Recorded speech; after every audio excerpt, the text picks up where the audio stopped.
दोपहर हो चुकी है। कैदी लिन यांग, सजा ए मौत का समय आ गया है। सिर कलम करो। हम रुको रुको। अपराधी लिन यांग, मौत के मुहाने पर खड़े होकर क्या तुम्हें कुछ और कहना है? हुजूर, मैंने ऐसा क्या किया है कि मेरा सिर काटा जा रहा है? चुप, तुमने एक युवती की हत्या की है। यह जघन्य अपराध है। दाशुन के कानून के अनुसार यह मौत की सजा है। क्या तुम अब भी अनजान बनने का नाटक करोगे? दाशुन का निर्माण शक्ति के बल पर हुआ है। कमजोरों के लिए यहाँ कोई जगह नहीं। हे, मेरा नाम लिन यांग है। सुना है किंगशुआन बीमार है। मैं उसका दामाद बनने को तैयार हूँ ताकि उसकी किस्मत बदल सके। वह बेवकूफ लिन यांग अभी भी महल में क्यों पड़ा है? क्या वह पागल सच में हमारा दामाद बनना चाहता है? पत्नी, तुम्हें अंदर आने की हिम्मत कैसे हुई? बाहर निकलो यहाँ से। लिन यांग, मेरे भाई शुआन ने बाहर कुछ मुसीबत खड़ी कर दी है। चूंकि तुम मुझे इतना पसंद करते हो तो क्यों ना मेरे भाई के बदले तुम सजा भुगत लो। धत तेरी, यह कैसी चापलूस और धोखेबाज औरत है। बकवास बंद करो। मुझे पता है तुम बस समय बर्बाद कर रहे हो। इसका सिर काट दो। हे, थोड़ा रुको। गुस्ताख लिन यांग, तुमने मुझे धोखा देने की हिम्मत कैसे की? हुजूर, मैं अपनी जान बचाने के लिए 10,000 स्वर्ण मुद्राएं देने को तैयार हूँ। हम 10,000 स्वर्ण मुद्राएं? तुम एक मामूली दामाद होकर इतनी बड़ी रकम कहाँ से लाओगे? झूठ बोलना बंद करो। इसे ले जाओ। हुजूर, भले ही मैं एक दामाद हूँ पर मैं प्रधानमंत्री के घर का दामाद हूँ। ये मेरी वर्षों की बचत है। पैसा तो हमेशा बढ़ता ही है। अगर आप मुझ पर थोड़ी दया करें तो मैं पूरी 10,000 स्वर्ण मुद्राएं आपको भेंट कर दूंगा। शायद इस बेवकूफ के पास वाकई कुछ जमा पूंजी है। प्रधानमंत्री का घर तो बस चाहता था कि मैं उसके बेटे के बदले इसे सजा दे दूं, लेकिन उन्होंने मुझे अतिरिक्त कमाई करने से तो मना नहीं किया। एक बार इस बेवकूफ का पैसा हाथ में आ जाए तो इसे मारने में देर नहीं लगेगी। ठीक है, जैसा तुम कहो। मैं तुम्हें एक मौका देता हूँ। आपकी दया के लिए बहुत बहुत धन्यवाद। हुजूर, तुम्हारी बातों पर कौन भरोसा करे? शायद पैसा मिलते ही तुम मुझे तुरंत मरवा दोगे। पैसों की तो बात ही छोड़ो, मेरे पास तो एक कौड़ी भी नहीं है। 10,000 स्वर्ण मुद्राएं मेरे पास तो एक भी नहीं है। इधर उधर वहाँ, इसे खोल दो। इसके साथ जाओ और पैसे ले आओ। याद रखना, अगर इसने कोई चालाकी की तो इसे कानून के हवाले कर देना। यह है।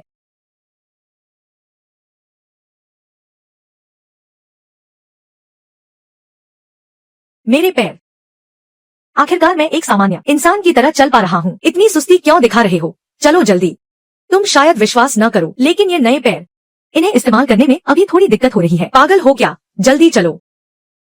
लड़के, तुमने अपने पैसे आखिर कहाँ छुपाए हैं? अभी तक क्यों नहीं आए? बस सामने ही है। क्या बकवास है? भले ही स्वर्ण मुद्राओं से कुछ समय के लिए जान बच गई, लेकिन अगर आज इस मुसीबत को हल नहीं किया तो मेरी जान खतरे में पड़ जाएगी। मुझे इससे पीछा छुड़ाने का कोई तरीका सोचना होगा।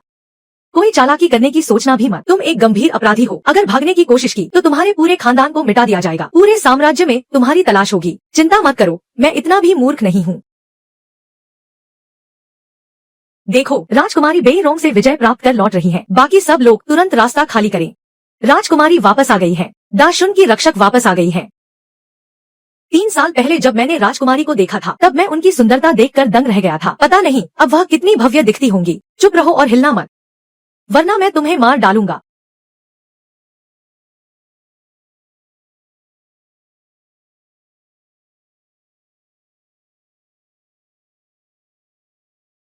राजकुमारी को प्रणाम।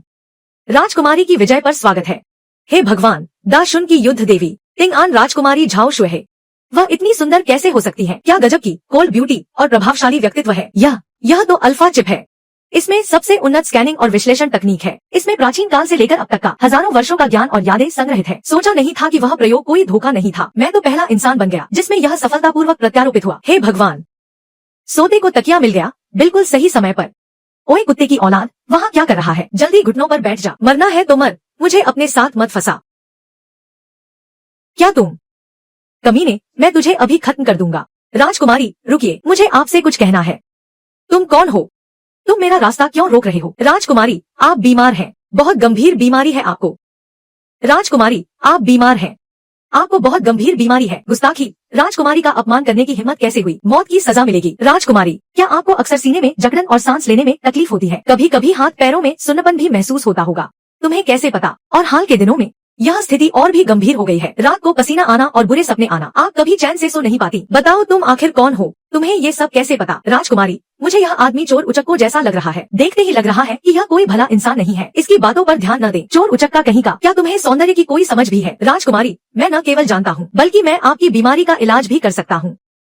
राजकुमारी, क्षमा करें, यह व्यक्ति एक खतरनाक अपराधी है जिसने एक युवती की हत्या की है। इसे अभी मृत्युदंड दिया जाएगा। यह अभी जो कुछ भी कह रहा था सब बकवास है। राजकुमारी, आप इसकी बातों पर बिल्कुल विश्वास न करें। हत्यारा, इतनी नीच हरकत करने वाला, इसे जल्दी यहाँ से ले जाओ। मेरी राजकुमारी की आंखों को गंदा मत करो। जी जी जी राजकुमारी, मैं लिन यांग स्वर्ग की कसम खाता हूँ, मैं सच में आपकी बीमारी ठीक कर सकता हूँ, लेकिन बदले में मैं आपसे विनती करता हूँ कि मुझे न्याय दिलाएं। मेरा नाम साफ करें। मैं निर्दोष हूँ। चुप रहो, आज तुम्हें कोई नहीं बचा सकता। अगर एक शब्द भी और कहा तो मैं तुम्हारे दांत तोड़ दूंगा।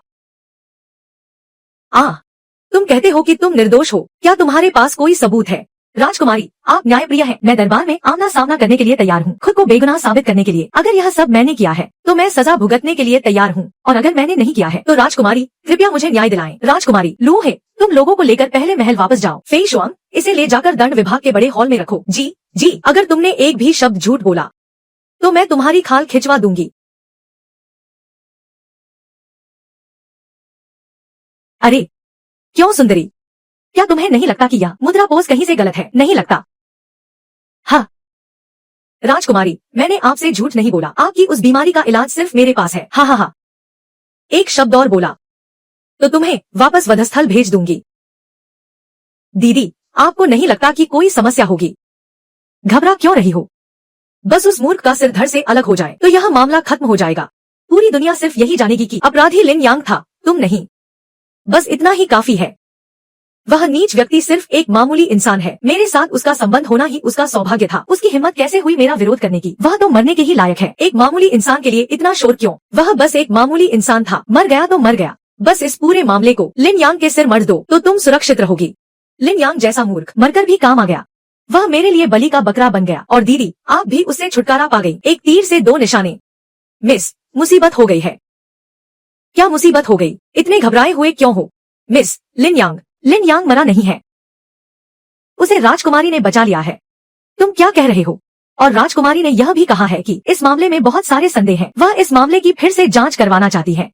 जिंगान राजकुमारी, वह वापस आ गई है। दीदी, अब हम क्या करें? राजकुमारी तो बुराई की दुश्मन है। अगर सच में उस मूर्ख ने कुछ उगल दिया तो मुझे डर है कि कहीं इसका असर मेरे ससुर के पद पर न पड़े। घबराओ मत, तुरंत जाओ और फैन वेन को संदेश भेजो, उसे तैयार रहने के लिए कहो। जी समझ गया। चुनेर, चलो मेरे साथ न्याय विभाग के मुख्य हॉल में चलो। जी राजकुमारी। न्याय विभाग का मंत्री फैन वेन राजकुमारी को प्रणाम करता है। आपका स्वागत करने में देरी हुई, कृपया मुझे क्षमा करें। आशा है राजकुमारी मेरी भूल को माफ करेंगी। उठो। मेरा आज यहाँ आने का कारण यह है कि किसी ने सरेआम न्याय की गुहार लगाई है, तुम्हें इसकी सुनवाई करनी होगी। फैन वेन, सरेआम न्याय की गुहार। अंदर आ जाओ। मंत्री फैन, फिर से मुलाकात हो गई। मंत्री फैन, हम फिर से मिल रहे हैं। लिन यांग, जी हाँ, मैं हाजिर हूँ। तुम जैसे तुच्छ इंसान की हिम्मत कैसे हुई मुझे चुनौती देने की? मंत्री फैन, आप मजाक कर रहे हैं। मेरे पास 10,000 स्वर्ण मुद्राएं नहीं है, लेकिन राजकुमारी तो दे सकती है ना? यह आपके साथ खिलवाड़ कैसे हो सकता है? ठीक है, देखते हैं आगे क्या होता है। मंत्री फैन, क्या आप इस व्यक्ति को पहचानते हैं? मैं इसे कैसे न पहचानूं? राजकुमारी, यह व्यक्ति न्याय विभाग का एक खतरनाक अपराधी है। इसे मौत की सजा सुनाई गई थी, लेकिन यह फांसी के तख्ते से भाग निकला। मैं तो बस इसे पकड़ने ही वाला था, सोचा नहीं हाँ कि राजकुमारी इसे पकड़कर ले आएंगी। कोई है, इसे तुरंत यहाँ से ले जाओ। यहीं पर इसका काम तमाम कर दो। मंत्री फैन, मैं यहाँ न्याय मांगने आया हूँ, तुम्हें अपना सिर भेंट करने नहीं आया हूँ। लिन यांग, अब अपनी चालाकी बंद करो, इस बार तुम बचकर नहीं निकल पाओगे। इसे ले जाओ। मंत्री फैन, मैं ही इसे यहाँ न्याय मांगने के लिए लेकर आई हूँ, तुम्हें बस निष्पक्ष होकर सुनवाई करनी है। राजकुमारी, आप शायद नहीं जानती, लिन यांग का मामला सबूत पुख्ता है, इसमें न्याय कैसा? लिन यांग, तुम्हारी हिम्मत कैसे हुई राजकुमारी को धोखा देने की? यह सम्राट को धोखा देने के समान है। अभी तो सुनवाई शुरू भी नहीं हुई है। मंत्री फैन, आप मुझ पर आरोप लगा रहे हैं, इतना बड़ा इल्जाम, मुझे तो बहुत डर लग रहा है। फैन वेन, क्या तुम हिम्मत करके कह सकते हो कि 3 दिन पहले तुमने जबरदस्ती युआन रोंग को अपने घर नहीं उठाया था? युआन रोंग को जबरदस्ती उठाना? फैन वेन, उसे मार डालने वाला तुम ही तो थे। जब युआन रोंग के परिवार ने न्याय मांगा तो तुमने ही उन्हें पीट पीट कर मार डाला था, है ना? जुर्म कबूलनामा अभी भी मौजूद है, क्या तुम कह सकते हो कि यह तुमने नहीं किया? हाँ, मैंने जुर्म कबूला था। राजकुमारी, आप देखिए, हाँ, तुमने जुर्म कबूल कर लिया। क्या तुम मेरा मजाक उड़ा रहे हो? मैंने वाकई जुर्म कबूला था, लेकिन वह किसी और के लिए था। लिन यांग, संभल कर बोलो, किसी और पर कीचड़ उछालने की कोशिश मत करो। तुम किसकी सजा अपने सिर ले रहे हो? प्रधानमंत्री के लिए लिन यांग, इस अदालत में तुम्हें बकवास करने की इजाजत नहीं है। बाई किंग शुआन, लिन यांग, मुझे तुमसे बहुत निराशा हुई है। तुमने इतने गंभीर अपराध किए हैं, फिर भी तुम्हें कोई पछतावा नहीं है। तुमने राजकुमारी के सामने भी हंगामा खड़ा कर दिया। राजकुमारी, मंत्री फैन, लिन यांग का व्यवहार बहुत बुरा है। मैं उसकी तरफ से आप दोनों से माफी मांगती हूँ। तुम कौन हो? अदालत में बिना अनुमति के आने की हिम्मत कैसे हुई? प्रणाम राजकुमारी, मैं बाई किंग शुआन प्रधानमंत्री के आवास से आई हूँ। लिन यांग मेरा दामाद था। वह जन्म से ही मंदबुद्धि और पागल था, लेकिन मैंने हमेशा उसे बहुत सहन किया। कौन जानता था कि वह मेरे पिता के नाम का दुरुपयोग करके कुकर्म करेगा। उसने 3 लोगों की जान भी ले ली, इसीलिए मुझे बहुत दुख हुआ और मैंने उसे कानून के हवाले करने का फैसला किया। बाई साहिबा, आप तो धर्म के लिए अपनों का त्याग करने वाली दुनिया में दुर्लभ आदर्श नारी है। लिन यांग, जैसा कि उसने कहा, धत तेरी की, पाला एक खतरनाक दुश्मन से पड़ा है। यह औरत तो सच में झूठ को सच साबित करने में माहिर है। बाई किंग शुआन, क्या मैं अपना अपराध स्वीकार कर रहा हूँ या किसी और का जुर्म अपने सिर ले रहा हूँ? क्या तुम्हें इसका अंदाजा नहीं है? लिन यांग, मैं जानती हूँ कि तुम मुझसे नफरत करते हो क्योंकि मैंने तुम्हारी रक्षा नहीं की, इसीलिए तुम जानबूझकर ऐसी बातें कह रहे हो। जुबानी जंग का कोई फायदा नहीं। राजकुमारी, मेरे पास सबूत है जो साबित कर सकता है कि यह सब लिन यांग ने ही किया है। कैसा सबूत? गवाह, लिन यांग, क्या तुम अदालत में गवाह का सामना करने की हिम्मत रखते हो? क्यों नहीं, बिल्कुल हिम्मत है। अगर ऐसा है तो उसे हाजिर करो। जी। गवाह को दरबार में पेश किया जाए।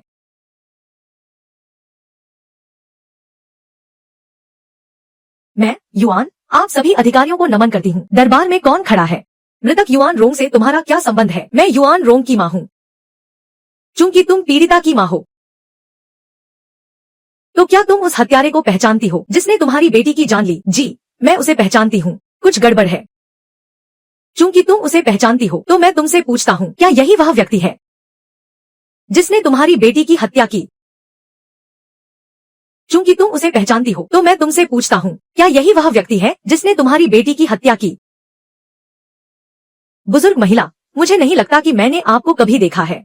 युआन साहिबा, आपसे कुछ पूछा जा रहा है, भूलना मत। तुम्हारी 2 बेटियां हैं, एक की तो पहले ही हत्या हो चुकी है। अगर नहीं चाहती कि दूसरी बेटी के साथ भी कुछ बुरा हो, तो जल्दी से असली हत्यारे की ओर इशारा करो ताकि उसे सजा मिल सके। बाई किंग शुआन, क्या तुम गवाह को झूठी गवाही देने के लिए उकसा रही हो? तुम यह क्या कह रहे हो? मैं तो बस सच बयां कर रही हूँ। अधिकारी महोदय, यह सच है। इसी ने मेरी बेटी की जान ली है। मेरे पति और मेरे बेटे भी प्रधानमंत्री के आवास पर न्याय मांगने गए थे, वे भी मारे गए। युआन साहिबा, तुम बहुत बढ़िया। पहरेदारों, गवाह को बाहर ले जाओ। क्या? लिन यांग, अब जबकि मृतक की मां ने खुद तुम्हें हत्यारा बताया है, अब तुम्हारे पास क्या सफाई है? मैंने बेशर्म लोग तो बहुत देखे हैं, पर तुम लोगों जितने बेशर्म नहीं देखे। साफ दिख रहा है कि तुमने इसे धमकाया है। क्या सिर्फ इसी के दम पर तुम मुझे दोषी ठहराना चाहती हो? लिन यांग, बकवास बंद करो। किसने उसे धमकाया है? लिन यांग, इतनी दूर आने के बाद भी तुम्हें अपनी गलती का एहसास नहीं है। ठीक है, तो मैं तुम्हें पूरी तरह बेनकाब कर देता हूँ। अधिकारी महोदय, मेरे पास और भी सबूत है। कृपया मृतक युआन रोंग के शव को दरबार में मंगवाएं और लिन यांग के साथी जी को भी।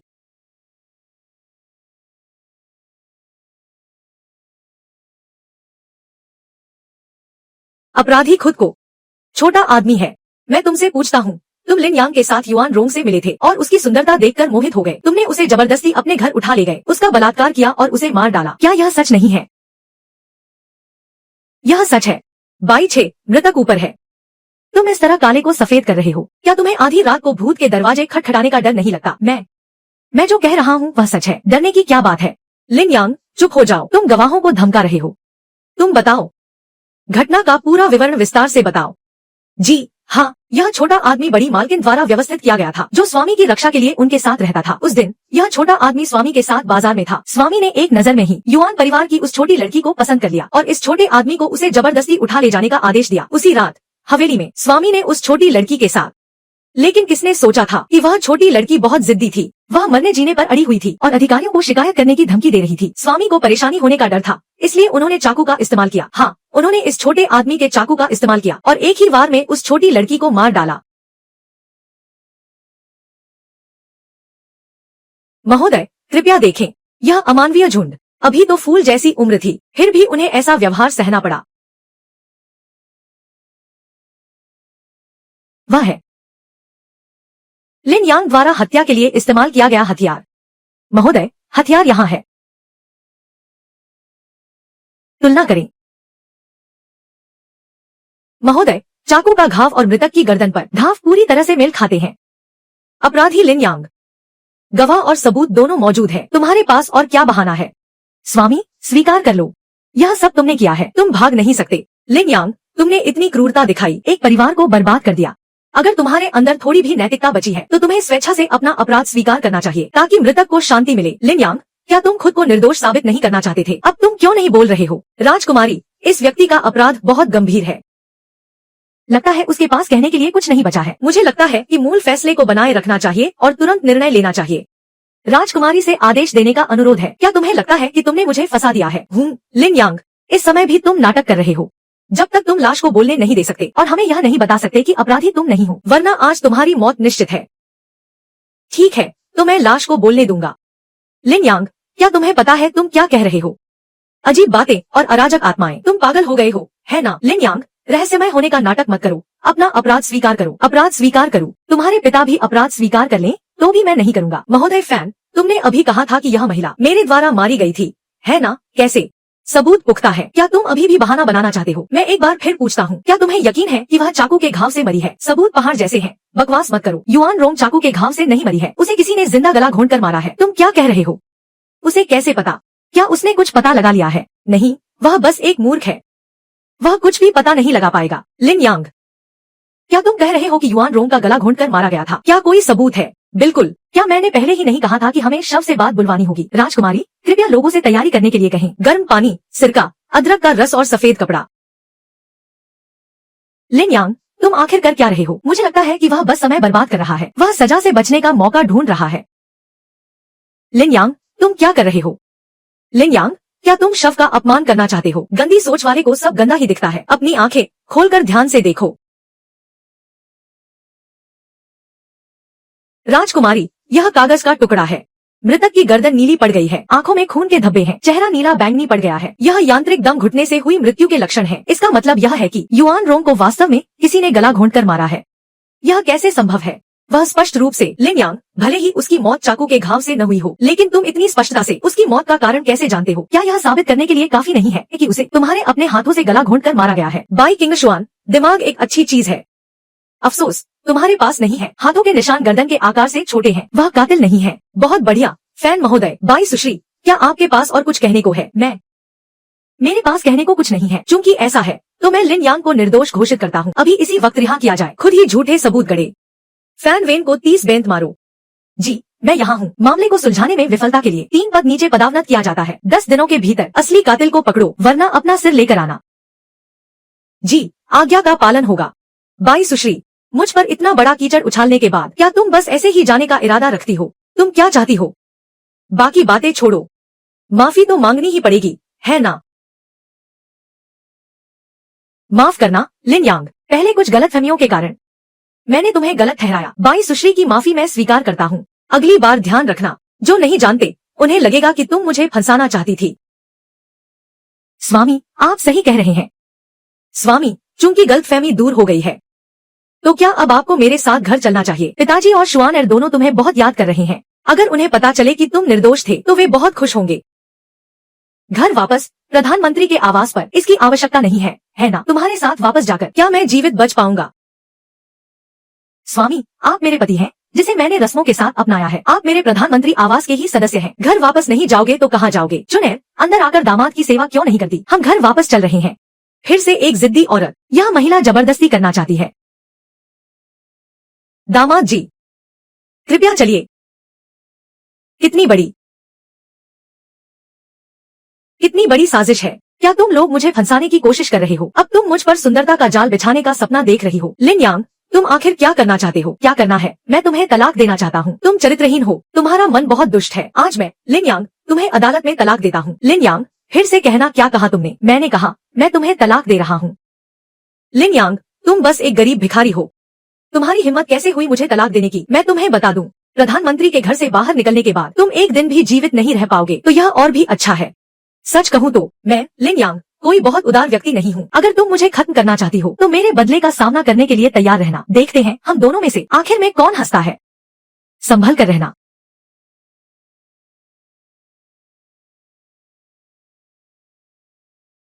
इस बार तुमने प्रधानमंत्री के घर से पूरी तरह दुश्मनी मोल ले ली है। तुम्हें पता होना चाहिए कि प्रधानमंत्री का दरबार और बाहर कितना दबदबा है। उनकी इकलौती बेटी बाई किंगशुआन उनकी आंखों का तारा है। तुम्हारे लिए बेहतर होगा कि तुम सावधान रहो। तुम सही कह रही हो, इसलिए मैंने फैसला किया है कि मैं सहारा लूंगा एक बहुत ही शक्तिशाली व्यक्ति का। राजकुमारी, मैंने अभी गणना की है, हमारा भाग्य एक दूसरे से जुड़ा है।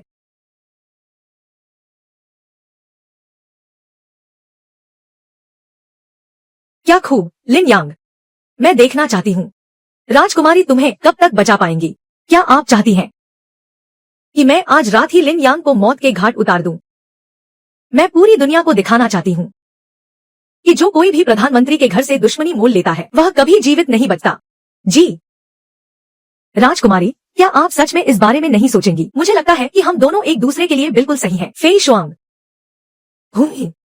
ए आवारा, अगर तुम और करीब आए तो। अरे अरे अरे राजकुमारी, यह सही नहीं है। तो क्या फेई शुआंग बहन मुझे 3 दिन के लिए उधार मिल सकती है? तुम मूर्ख तो नहीं हो? क्या तुम्हें पता है कि प्रधानमंत्री का घर तुम्हारी जान लेने आ रहा है? फेई शुआंग, इन 3 दिनों तक तुम इसके साथ रहोगी। राजकुमारी, हम बहुत जल्द फिर मिलेंगे और तुम्हें मेरी जरूरत पड़ेगी। अपने हसीन सपने देखना बंद करो। तुम्हें क्या लगता है मेरी राजकुमारी कौन है? उन्हें तुम्हारी जरूरत पड़ेगी। अगर विश्वास नहीं है तो इंतजार करो और देखो, मैं घर जा रहा हूँ। युवक, जरा रुकिए। तुम कौन हो? यह क्या हो रहा है? जल्दी उठो। मैं युआन ले हूँ। मेरी माँ उस समय भ्रमित थी। किसी के दबाव में आकर उन्होंने आप पर आरोप लगाया, लगभग आपकी जान ही ले ली थी। हम आपसे माफी मांगते हैं, यह मेरी गलती थी। अरे हम सब तो बस मजबूर लोग हैं। मैं तुम लोगों को दोष नहीं देता। जल्दी उठो। आपका बहुत बहुत धन्यवाद। अरे अरे धीरे चलो। तुम एक मर्द हो, इतने कमजोर की एक मुर्गी भी नहीं मार सकते। तुम इतने बेकार कैसे हो सकते हो? अरे फेई शुआंग बहन, सुना है दाशुन में योद्धाओं के 9 स्तर होते हैं। तुम किस स्तर पर हो? मैंने 6 साल की उम्र में मार्शल आर्ट्स सीखना शुरू किया था। 7 साल की उम्र में 9वें स्तर को पार कर लिया। अब मैं 5वें स्तर पर हूँ। 5वां स्तर। तो राजकुमारी किस स्तर पर है? राजकुमारी की शक्ति तुम्हारी पहुंच से बाहर है। जल्दी चलो। पिताजी, माताजी, मैं वापस आ गया हूँ। क्या हुआ? कौन है वहाँ? हा हा हा हा हा।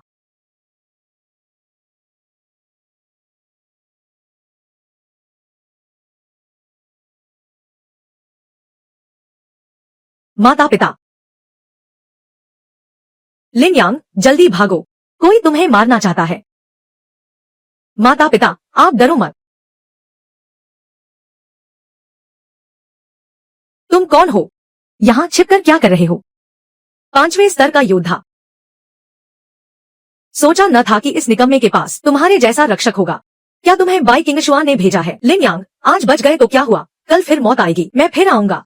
तुम्हें मार नहीं पाया तो तुम्हारे पूरे परिवार को खत्म कर दूंगा। हम फेई शुआंग, उसे मार डालो। तुमने उसे क्यों नहीं मारा? मेरा काम सिर्फ आपकी रक्षा करना है। मैं तुम्हारी हत्यारी नहीं हूँ। मुझे आदेश देने की तुम्हारी औकात नहीं है। क्या सच में? तो क्या तुम विश्वास करोगी कि 3 दिनों के भीतर मैं तुम्हें अपनी मर्जी से मुझे स्वामी कहने पर मजबूर कर दूंगा? बड़ी बड़ी बातें मत करो।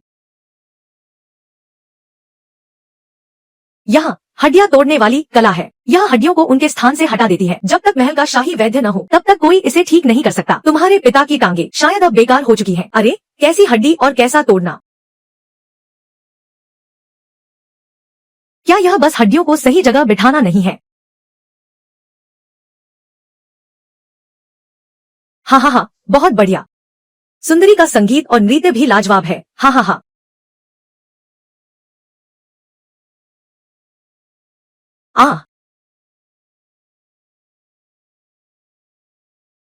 पुत्री झाओ शुए है। पिताजी को प्रणाम करती हूँ। पिताजी सदा सुखी रहें। ओह, मेरी तिंग आन राजकुमारी वापस आ गई। बहुत अच्छा, बहुत अच्छा। पिताजी, सीमा पर स्थिति बहुत तनावपूर्ण है। मुझे नहीं पता कि इस समय मुझे वापस बुलाने का क्या कारण है। तनाव? कैसा तनाव? प्रधानमंत्री बाई और अन्य मंत्रियों ने मुझे पहले ही बता दिया है। सीमा पर सब कुछ शांत है। तुम एक लड़की होकर सेना का नेतृत्व करती हो और लड़ती मरती हो, यह शोभा नहीं देता। पिताजी, प्रधानमंत्री बाई बेई रोंग की नजरें हम पर टिकी हैं। सीमा के सैनिक, बस करो।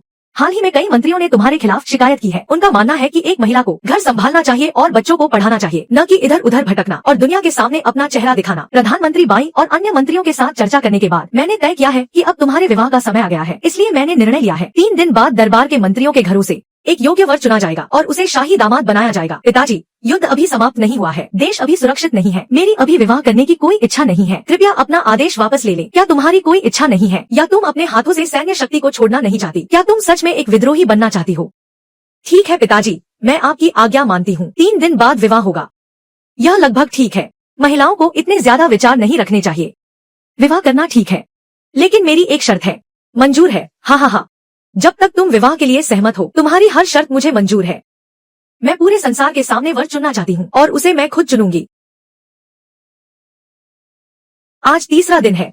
तुम यहाँ क्या करने आए हो? क्या तुम्हारे माता पिता अभी भी जीवित हैं? क्या तुम्हें डर नहीं कि बाई परिवार तुमसे बदला लेगा? इतनी जल्दी क्या है? देखो, समाधान तो सामने ही है। राजकुमारी पूरे राज्य में अपना वर चुन रही है। जो भी योग्य है यहाँ अपना नाम दर्ज करा सकता है। क्या राजकुमारी अपना वर चुन रही है, और वो भी आम जनता के बीच से? यह कैसे संभव है? नहीं, मुझे वापस जाकर देखना होगा। देखो, अगर मैं राजकुमारी का पति बन गया तो? अरे कोई है? छोड़ो, पहले अपना नाम दर्ज कराता हूँ। तुम्हारा नाम क्या है? लिन यांग। यांग? अरे वाह, मैं सोचूं यह कौन है? क्या यह वही बेवकूफ यांग नहीं है? लिन यांग, ओ लिन यांग, तुम्हारी नीयत अभी भी खराब है। तुम यहाँ नाम दर्ज कराने चले आए। तुम जैसे इंसान राजकुमारी का पति बनना चाहते हो। क्यों? क्या मैं नहीं बन सकता? तुम जो प्राथमिक पाठशाला भी पूरी नहीं कर सका, वह बेवकूफ आज विद्वान बनने का नाटक कर रहा है। क्या तुम्हें सम्राट के सामने अपमानित होने का डर नहीं है, या फिर अपना सिर कटवाने का? क्या यह वही नहीं है जिसे पहले बाई परिवार में भेजा गया था? सुना है मुसीबत खड़ी करने पर उसे घर से निकाल दिया गया था। सोचा न था कि वह यहाँ वर बनने आ जाएगा। मैं तो बस एक बेवकूफ हूँ। लेकिन अगर मुझे राजकुमारी की कृपा मिल जाए तो यह मेरे कई जन्मों का सौभाग्य होगा। और यह राजकुमारी से जुड़ने का सपना देख रहा है। क्या वह बाई साहब नहीं है? आप यहाँ कैसे आए? राजकुमारी आम जनता में वर चुन रही है। यह तो बस एक मजाक है। जिन्होंने भी नाम दर्ज कराया है उन सबको रद्द कर दो। जी जी बिल्कुल, मैं अभी सबको यहाँ से हटा देता हूँ। बाई शुआन, जे शुआन, तुम्हारा क्या मतलब है? मेरा कोई मतलब नहीं है। मैंने कुछ नहीं किया। मैंने क्या किया है? नहीं, बिल्कुल नहीं। बाई साहब ने कुछ नहीं किया। मैंने कुछ नहीं देखा। आज मुझे भी अचानक कुछ काम आ गया है, इसलिए यह पंजीकरण रद्द कर रहा हूँ। लिन यांग, क्या तुमने सुना? हर कोई तुम्हारी तरह मूर्ख नहीं होता। तुम समझते क्या हो खुद को? मुझे धमकाने की हिम्मत कैसे हुई? हाँ, क्या तुम्हें यह बहुत चाहिए? हाँ हाँ हाँ हाँ, उठाओ इसे। लिन यांग, क्यों उठा नहीं पा रहे? क्या तुम्हें यह नहीं चाहिए था? हाँ हाँ हाँ। लिन यांग, अगर तुम पहले ही मर गए होते तो सब खत्म हो जाता। क्यों जिंदा रहकर ये सब झेल रहे हो? तुम जैसे तुच्छ लोग सिर्फ चूहों की तरह जीने के लायक हो, अंधेरी गलियों में पूरी जिंदगी बिताने के लिए। बाई साहब बिल्कुल सही कह रहे हैं। हाँ हाँ हाँ हाँ। कितनी बदकिस्मती है। तुम जैसे लोग बाई परिवार से मुकाबला करना चाहते हो। अपनी औकात तो देखो। ली साहब, दफा हो जाओ। ली साहब, आपकी पत्नी आजकल आपसे झगड़ रही है ना? आपको अक्सर कमर दर्द रहता है, हाथ पैर ठंडे पड़ जाते हैं, कुछ करने का मन नहीं करता। सुबह उठते ही चक्कर आते हैं और कान बजते हैं, पूरे शरीर से ठंडे पसीने छूटते हैं। तुम्हें यह सब कैसे पता? क्या आपने कभी किडनी हेल्थ पिल्स के बारे में सुना है हुजूर? राजकुमारी, हम फेई शुआंग, तुम वापस कैसे आ गई? क्या आज आखिरी दिन नहीं है? लिन यांग की बात छोड़ो। राजकुमारी, मैंने गली में देखा कि आप पति चुन रही हैं। क्या यह सच है? वे दरबारी सोचते हैं कि मैं एक स्त्री होकर इतनी उपलब्धियां हासिल कर चुकी हूँ। मेरे हाथ में सेना की मुहर है। यह उनके नियमों के खिलाफ है। इसलिए वे चाहते हैं कि मैं एक पति चुनूं ताकि मैं घर संभालूं और बच्चों की परवरिश करूं। यह बहुत ही अनुचित है। इन वर्षों में यदि तुमने सीमा की रक्षा न की होती तो वे लोग चैन की सांस कैसे ले पाते? और अब देखिए, काम निकल जाने पर गधे को लात मारना। वे इस बात का इस्तेमाल मुझे मजबूर करने के लिए कर रहे हैं। यह तो आम बात है। क्या सम्राट भी उनकी सोच से सहमत है? आखिर वे आपके पिता है। पिता? राजमहल में प्यार की उम्मीद कहाँ की जा सकती है?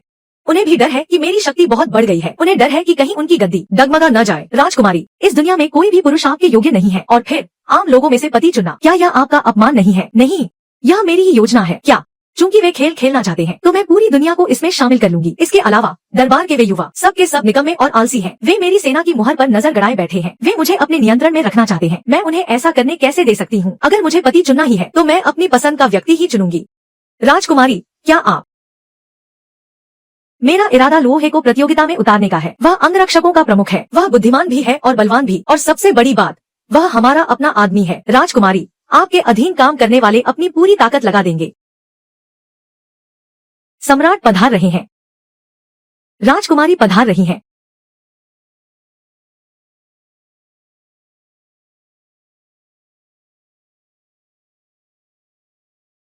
सम्राट की जय हो, सम्राट अमर रहें। राजकुमारी की जय हो। सभी उठें।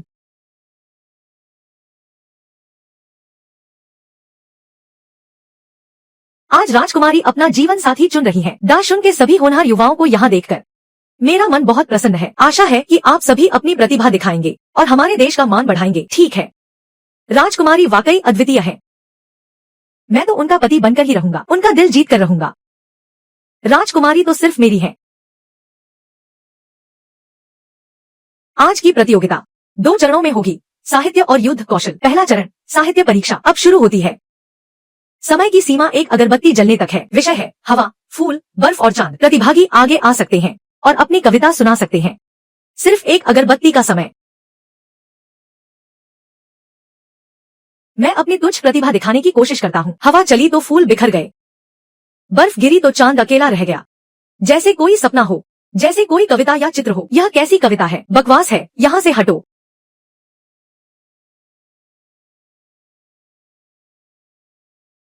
मैं लोहे हूँ। कविता, शराब, संगीत और शतरंज, हवा, फूल, बर्फ और चांद। यह जीवन सबसे अधिक काव्यात्मक है। यह विषय के बिल्कुल अनुकूल है। यह भाव काफी सटीक है। बुरा नहीं है, लेकिन मेरी दृष्टि में इसे उत्कृष्ट नहीं कहा जा सकता। जब लोहे जैसे विद्वान यहाँ मौजूद हो, तो यहाँ छात्र साहस करके अपनी कला प्रस्तुत करता है। कृपया महाराज और राजकुमारी इसे परखें।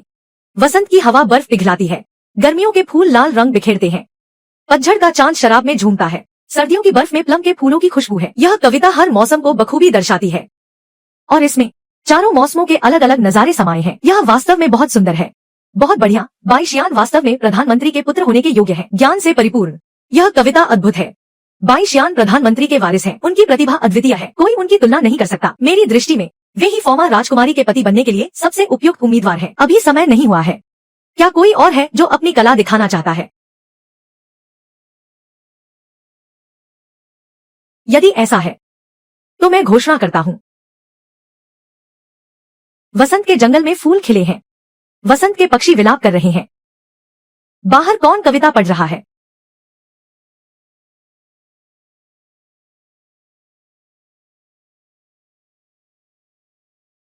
महाराज, यह मैं कविता रच रहा हूँ। तुम कौन हो? यहाँ क्या कर रहे हो? मैं लिन यांग हूँ, फौमा चयन प्रतियोगिता में भाग लेने आया हूँ। महल में भीड़ बहुत है, अनजाने में रास्ता भटक गया था, इसलिए आने में थोड़ी देर हो गई। अच्छा, तो यह बात है। तो फिर सबको समान अवसर मिलना चाहिए। तुमने अभी जो कविता पढ़ी उसे लिख डालो। वसंत के जंगल में फूल खिले हैं, वसंत के पक्षी विलाप कर रहे हैं, वसंत की हवा में फिर से प्यार जागा है, मेरे वस्त्रों को उड़ा ले गई। लिन यांग, देखो तुमने कैसी कविता लिखी है। क्या तुम इसे यहाँ पेश करने की हिम्मत भी कैसे कर सकते हो? महाराज, मैं प्रतियोगिता में भाग लेने आया हूँ। क्या इस कविता में कुछ गलत है? अगर एक कविता काफी नहीं है तो मेरे पास एक और है। प्लम के फूलों के नीचे हंसी गूंजती है, सितारों की चमक में राह कठिन है, सौंदर्य का वसंत खुद ही उलझा है, धन दौलत की हवस में हड्डियां तक पिघल गई। लिन यांग, क्या तुम यहाँ मरने आए हो? क्या यह सब बस बिस्तर की बातें नहीं है? ऐसी अश्लील कविताएं शिष्टाचार के विरुद्ध हैं। यह राज दरबार में शोभा नहीं देती। यह सरासर बदतमीजी है। मुंह से गंदगी उगल रहे हो, इसे तुरंत बाहर निकालो। यह राज दरबार है, कोई वेश्यालय नहीं। यहाँ तुम्हारी ऐसी बदतमीजी बर्दाश्त नहीं की जाएगी। महाशय, आप गलत समझ रहे हैं। कविता में ऊंच नीच का भेद नहीं होता। श्रृंगार रस भी कविता का ही एक प्रकार है। तो फिर इसे प्रतियोगिता में क्यों नहीं रखा जा सकता? लिन यांग सही कह रहा है। प्रतियोगिता में ऐसी कविताओं पर कोई प्रतिबंध नहीं है, और भले ही ये कविताएं सुनने में अजीब लगे, पर ये विषय के मानकों पर खरी उतरती हैं। लय और छंद किसी बेहतरीन रचना से कम नहीं है। राजकुमारी, आप ऐसे व्यक्ति को स्वीकार नहीं कर सकती। यह आवारा राज दरबार को कलंकित कर रहा है। यदि राजकुमारी ने इसे रखने की जिद की तो फिर यहाँ मेरे लिए कोई जगह नहीं है। महाशय, इतनी जल्दी न करें। अगर आपको यह पसंद नहीं है तो मैं दूसरी सुना देता हूँ। दिखावा कर रहे हो। उत्तरी हवाओं ने सफेद घास को मोड़ दिया है। 8वें महीने में ही बर्फ गिरने लगी है। अचानक रात में जैसे वसंत की हवा चली हो, हजारों पेड़ों पर नाशपाती के फूल खिल उठे हैं। क्या बेहतरीन कविता है। भले ही यह प्रेम और सौंदर्य की बात करती हो, पर इसने सीमा पार के दृश्यों को बखूबी चित्रित किया है। कितनी भव्य और विशाल सोच है। इतनी अद्भुत रचना आखिर किसने की? क्या यह कविता उस मूर्ख ने लिखी है? यह कैसे संभव है? वाह, दाशुन के विद्वान होने के नाते तुमने निराश नहीं किया। मुझे लगता है कि यह कविता अभी पूरी नहीं हुई है। क्या इसका दूसरा भाग भी है? जी हाँ राजकुमारी, इस कविता का दूसरा भाग भी है। ओह, तो जल्दी सुनाओ।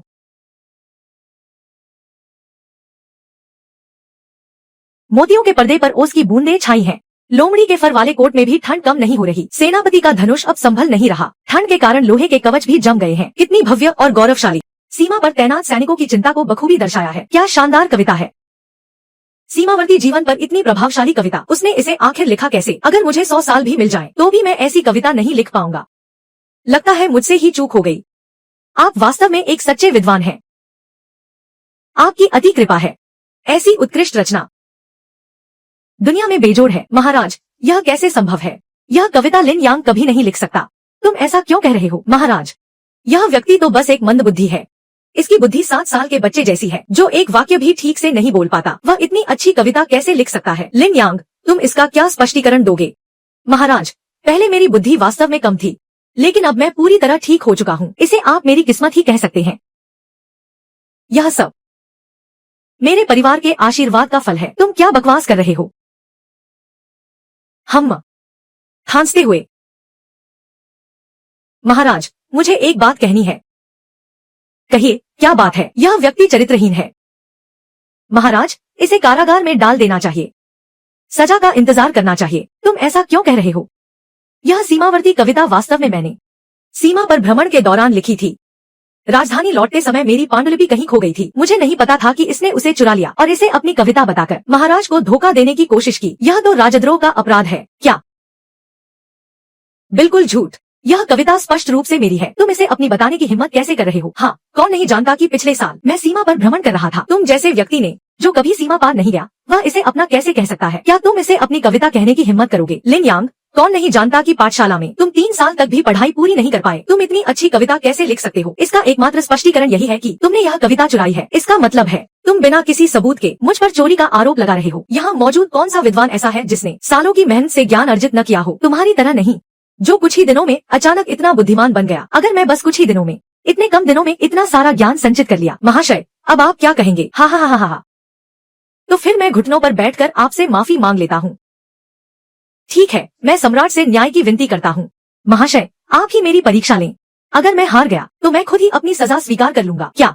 लिन यांग, यह मुसीबत तुमने खुद बुलाई है। महाशय, कृपया प्रश्न पूछें। हम चूंकि पिछला विषय प्रेम और सौंदर्य पर था, तो इस बार संगीत, शतरंज, सुलेख और चित्रकला पर चर्चा करते हैं। मैं तुम्हें एक अगरबत्ती जलने जितना समय देता हूँ। एक अगरबत्ती। आप मुझे बहुत कम आंक रहे हैं। ध्यान से सुनो।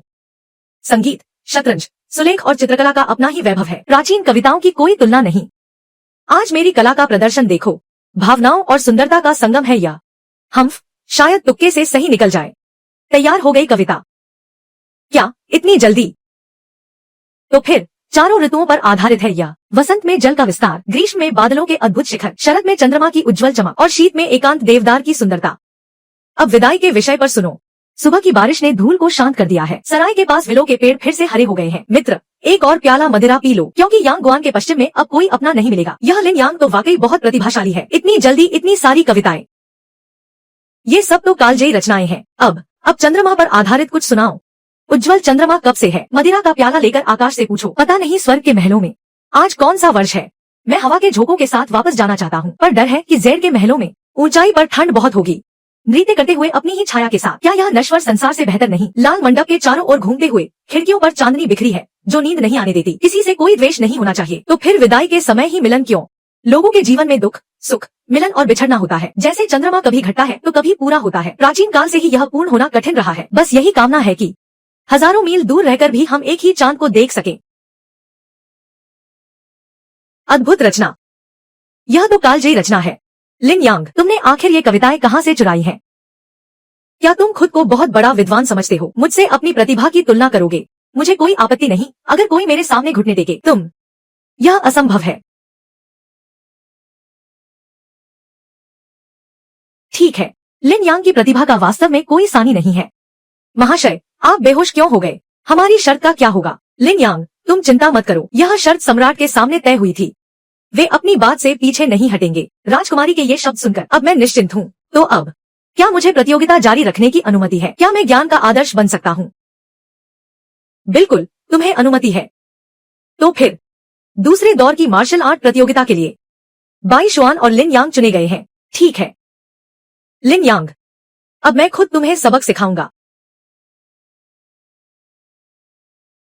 लिन यांग, यह मत सोचना कि एक दौर जीत लिया तो तुम बहुत बड़े विद्वान बन गए हो। अब जल्दी से ऊपर आओ और अपनी मौत का इंतजार करो।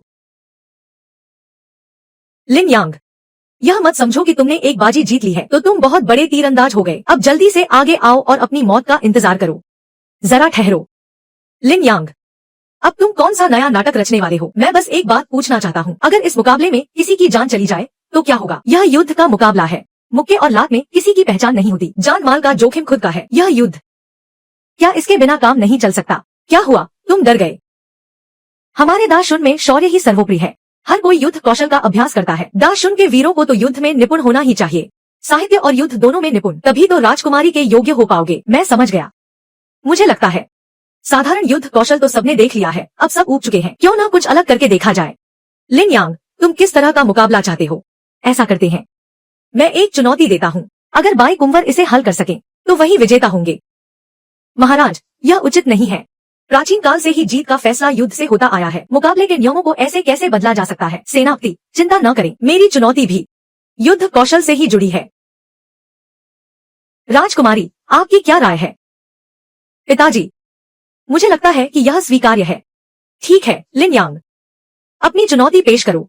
मुकाबला शुरू करने से पहले मुझे कुछ चीजों की आवश्यकता होगी। लिन यांग, तुम आखिर क्या खिचड़ी पका रहे हो? मेरी चुनौती बहुत सरल है। बिना सीधे संपर्क के इस लकड़ी के पीपे को टुकड़े टुकड़े कर देना है। यह भला कैसे संभव है? तो क्या बाई कुंवर हार मान रहे हैं? हार मानना? मैं भला तुम जैसे निकम्मे के सामने कैसे हार मान सकता हूं? यह तो कोई भी नहीं कर सकता।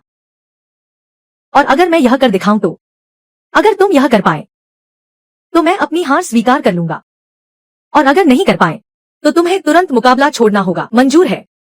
जुबान दी तो दी। महाराज, मुझे 3 चीजों की आवश्यकता है, शोरा, गंधक और थोड़ी चीनी। तुम्हें इन चीजों का क्या काम है? लिन यांग, क्या तुम्हारा दिमाग फिर गया है? इन अजीब सी चीजों से तुम इस लकड़ी के पीपे को कैसे तोड़ोगे? बस देखते जाइए, उसे जो चाहिए दे दो। यह दृश्य कुछ जाना पहचाना सा लग रहा है।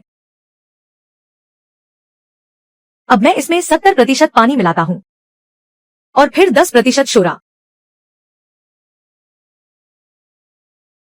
हो गया। बस इतना ही काफी है, पर पीपा तो अभी भी बिल्कुल सही सलामत है। लिन यांग, कुछ पाउडर छिड़क कर तुम हमें बेवकूफ बना रहे हो। यह तो सम्राट को धोखा देने जैसा है। अज्ञानी, ध्यान से देखो, हम्फ ढोंग कर रहा है।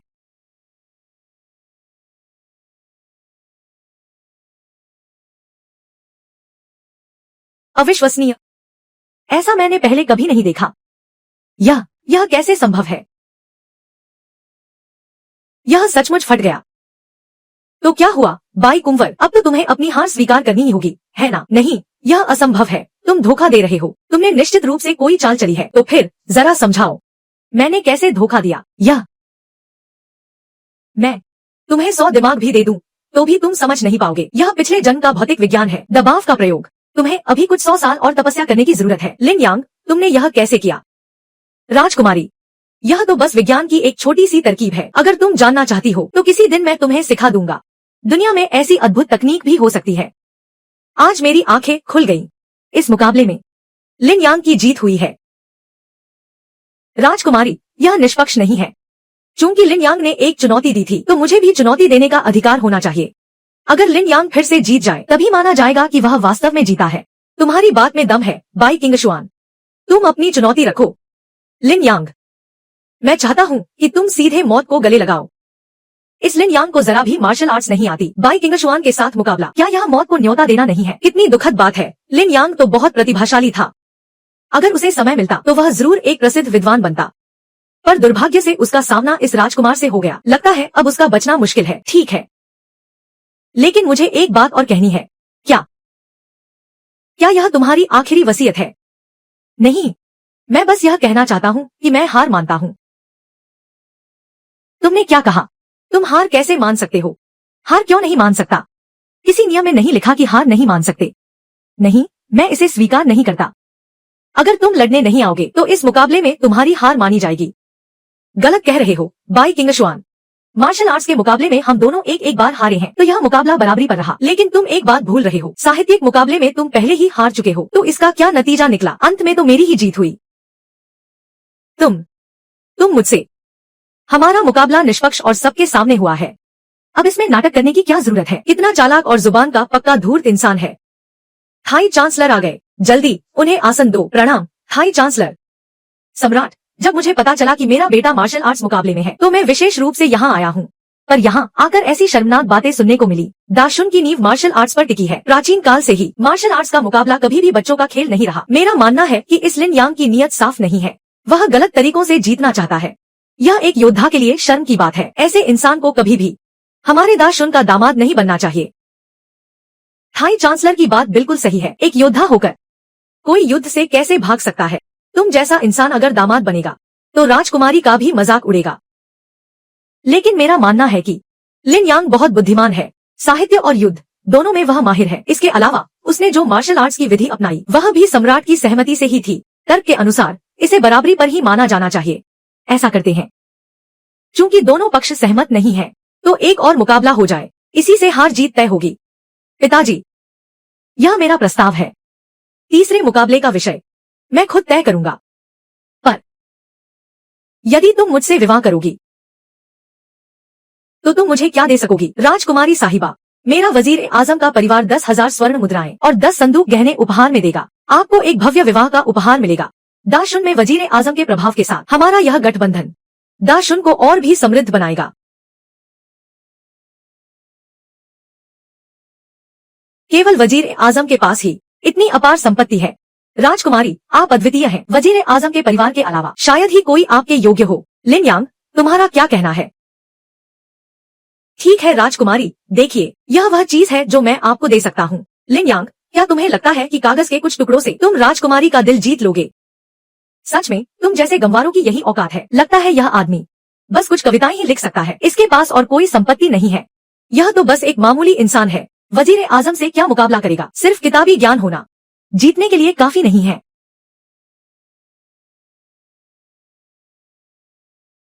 इस मुकाबले के विजेता के बारे में मैंने पहले ही अपना फैसला ले लिया है। मेरा पति होगा लिन यांग। वह कैसे हो सकता है? वह तो मैं होना चाहिए था। राजकुमारी, यह बिल्कुल नहीं हो सकता। यह लिन यांग तो पहले ही वजीर आजम का दामाद था। इसका चरित्र खराब है, बदनामी इसकी पहचान है। तभी तो मेरी बेटी ने इससे सगाई तोड़ी। ऐसे इंसान को राजकुमार पत्नी राजपति बनाना राजकुमारी का अपमान है। वजीर आजम, आपने पहले क्यों नहीं कहा? अब जब फैसला हो गया तब विरोध कर रहे हैं। मैं तो चाहता था कि लिन यांग खुद पीछे हट जाए, पर मुझे क्या पता था कि वह इतनी चालें चलेगा, इसीलिए मुझे हस्तक्षेप करना पड़ा। क्या तुम लोग इस विवाह मुकाबले को बच्चों का खेल समझते हो, या तुम्हें लगता है कि यह पद तुम्हारी जागीर है? नहीं महाराज, मैं ऐसा नहीं कह रहा। राजकुमारी, यह आदमी न तो नामी है, नहीं शक्तिशाली, कायर और डरपोक है। बस थोड़ा सा हुनर है। ऊपर से यह वही है जिसे सगाई से निकाला गया था। इसे चुनकर क्या आप राजघराने की प्रतिष्ठा धूमिल नहीं कर रही? मैं इस व्यक्ति को स्वीकार नहीं कर सकता। पिताजी, वजीर आजम की शक्ति दरबार में बहुत बढ़ गई है। अगर मैं उनसे विवाह कर लूं, तो वे कभी मेरी बात नहीं मानेंगे। वे अपनी सैन्य शक्ति छोड़ देंगे। क्या आप यही देखना चाहते हैं? राजकुमारी, क्या तुम पक्का लिन यांग को ही चुनना चाहती हो? जी पिताजी, मैं निश्चित हूँ। यह तुम्हारा विवाह है, फैसला भी तुम्हारा ही होना चाहिए। चूंकि तुमने लिन यांग को चुना है, तो आज से लिन यांग राजकुमारी का पति होगा। शुभ मुहूर्त में विवाह संपन्न करें। राजकुमारी को योग्य वर मिलने पर बधाई। राजपति जी को बधाई। धन्यवाद महाराज। आखिरकार मुझे सहारा मिल ही गया। मेरी पत्नी ही मेरी सबसे बड़ी ताकत है। अब जाकर चैन की सांस ली है। राजकुमारी, आप आ गई। हाँ, अब से आगे तुम ही हो मेरे पति। यह तुम्हारा निवास स्थान है। तुम्हारी हर जरूरत का यहाँ ध्यान रखा जाएगा। लेकिन मैंने सोचा भी नहीं था कि तुम्हें इस तरह चुनना पड़ेगा। राजकुमारी, मैंने पहले भी कहा था, हम फिर मिलेंगे। इस बार तुम्हारा यहाँ आना मेरे लिए एक बड़ी मदद है। अगर तुम्हें किसी चीज की जरूरत हो तो बेझिझक बताना, मैं तुम्हारी पूरी मदद करूंगी। सच में? तो फिर मैं वजीर के खानदान का खात्मा करना चाहता हूँ। वजीर बहुत शक्तिशाली है, दरबार में उसका प्रभाव बहुत गहरा है, यहाँ तक कि मैं भी उन्हें आसानी से नहीं हटा सकती। चिंता मत करो राजकुमारी, मुझे तुम्हारी मदद की जरूरत नहीं है। मैं तो बस तुम्हें सूचित कर रहा था। भले ही तुम अब मेरे पति हो, पर तुम्हारे पास कोई वास्तविक शक्ति नहीं है। वजीर के लोगों के खिलाफ तुम्हारे पास कोई बढ़त नहीं है। मैं जानता हूँ कि तुम वजीर से नाखुश हो, लेकिन इस मामले में जल्दबाजी ठीक नहीं। राजकुमारी, दुश्मन पर वार तेज और सटीक होना चाहिए। एक ही वार में काम तमाम करो ताकि 100 वार करने की नौबत न आए। तुम्हारी यह बात काफी समझदारी भरी है। पहली बार सुना कि यह तुम्हारा विचार है। ऐसा नहीं है। वैसे मैं तुमसे पूछना चाहता हूँ, तुम्हें वह सुनजू की युद्ध कला कहाँ से मिली? क्या तुम जानते हो कि अगर यह बात बाहर फैल गई तो यह हर सेनापति का सबसे कीमती खजाना बन जाएगा। इससे भारी तबाही मच सकती है। अरे ऐसी चीजें तो मेरे दिमाग में भरी पड़ी है, तुम सोच भी नहीं सकती। ऐसी कोई चीज नहीं जो मैं नहीं जानता। वैसे राजकुमारी, क्या हमें अब सुहागरात की रस्म पूरी नहीं करनी चाहिए?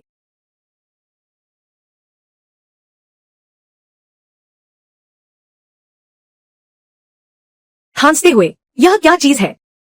इतनी कड़वी क्यों है? यह शाही शराब खाने की है, जो विशेष रूप से राज परिवार के लिए बनाई जाती है। यह बहुत दुर्लभ और बेहतरीन शराब है, इसे बर्बाद मत करो। तुम एक मामूली गांव के लड़के हो, तुम्हारी पसंद भी कितनी अजीब है। शाही शराब भी तुम्हें पसंद नहीं आई। किसी दिन मैं तुम्हें दिखाऊंगा कि असली बेहतरीन शराब क्या होती है। ठीक है राजकुमारी, रात बहुत हो गई है। क्या हमें अब आराम नहीं करना चाहिए?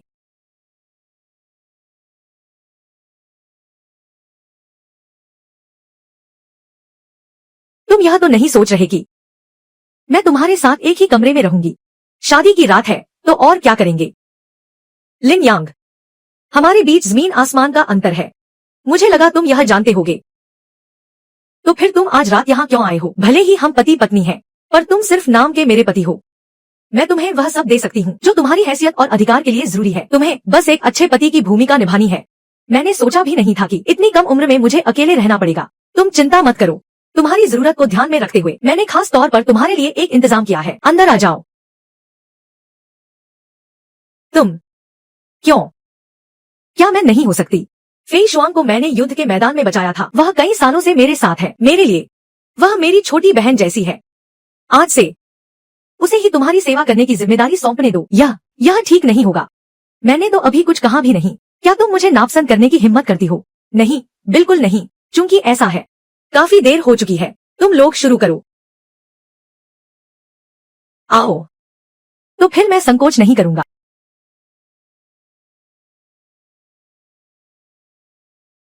तुम ठीक तो हो? मेरा मतलब ऐसा नहीं था। तुम बाहर निकलो। तो फिर क्या तुम एक बार और कोशिश करना चाहोगी? बाहर निकलो।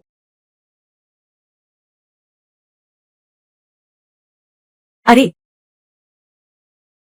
ये कैसी औरत है? दिल हम लिन यांग, वह बेकार आदमी, उसने मेरी शाही दामाद की जगह छीन ली। मैं उसे मरते हुए देखना चाहता हूँ। शांत हो जाओ। इतने बड़े हो गए हो, फिर भी शोर मचा रहे हो। यह शोभा नहीं देता। दीदी, हमारे लोग कहाँ हैं? जल्दी उन्हें कार्रवाई करने के लिए कहो। लिन यांग को मेरे लिए खत्म कर दो। लिन यांग अब शाही दामाद है, वह शाही परिवार का हिस्सा है। अगर हत्या की कोशिश विफल रही तो हम में से किसी का भी भला नहीं होगा। तो फिर क्या करें? क्या हम बस देखते रहें? वह मूर्ख अपनी जीत का जश्न मना रहा है। इतनी जल्दी क्या है? दाशुन के कानून में नियम है। शाही दामाद होने के लिए पृष्ठभूमि का साफ होना जरूरी है। अगर उसके आसपास के लोगों के साथ कुछ हुआ तो उसका यह शाही दामाद का पद भी खत्म हो जाएगा। सही कहा। जब वह एक मामूली इंसान बन जाएगा तो उसे खत्म करना वैसा ही होगा जैसे एक चींटी को कुचलना। इस लिन यांग ने बार बार हमारे अच्छे कामों को बिगाड़ा है। उसे किसी भी कीमत पर जीवित नहीं छोड़ना चाहिए। दीदी, क्या आपके पास कोई योजना है? यह तो जाहिर है ना?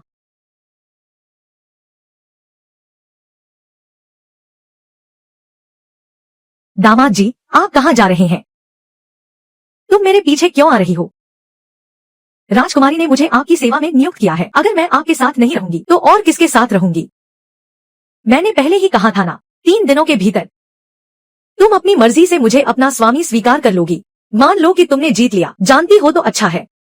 हालांकि सिर्फ मुझे जीतना काफी नहीं है, मुझे तो उस बाई परिवार को भी हराना है। तुम थल अध्यक्ष के परिवार के लिए मुसीबत खड़ी करना चाहते हो। अब तुम्हारी स्थिति पहले जैसी नहीं रही। मुसीबत को न्योता मत दो, कहीं राजकुमारी को भी तुम्हारे साथ नुकसान न उठाना पड़े। मैंने कोई मुसीबत खड़ी नहीं की है। अगर नुकसान उठाना भी पड़ा तो वह निश्चित रूप से मैं नहीं होऊंगा।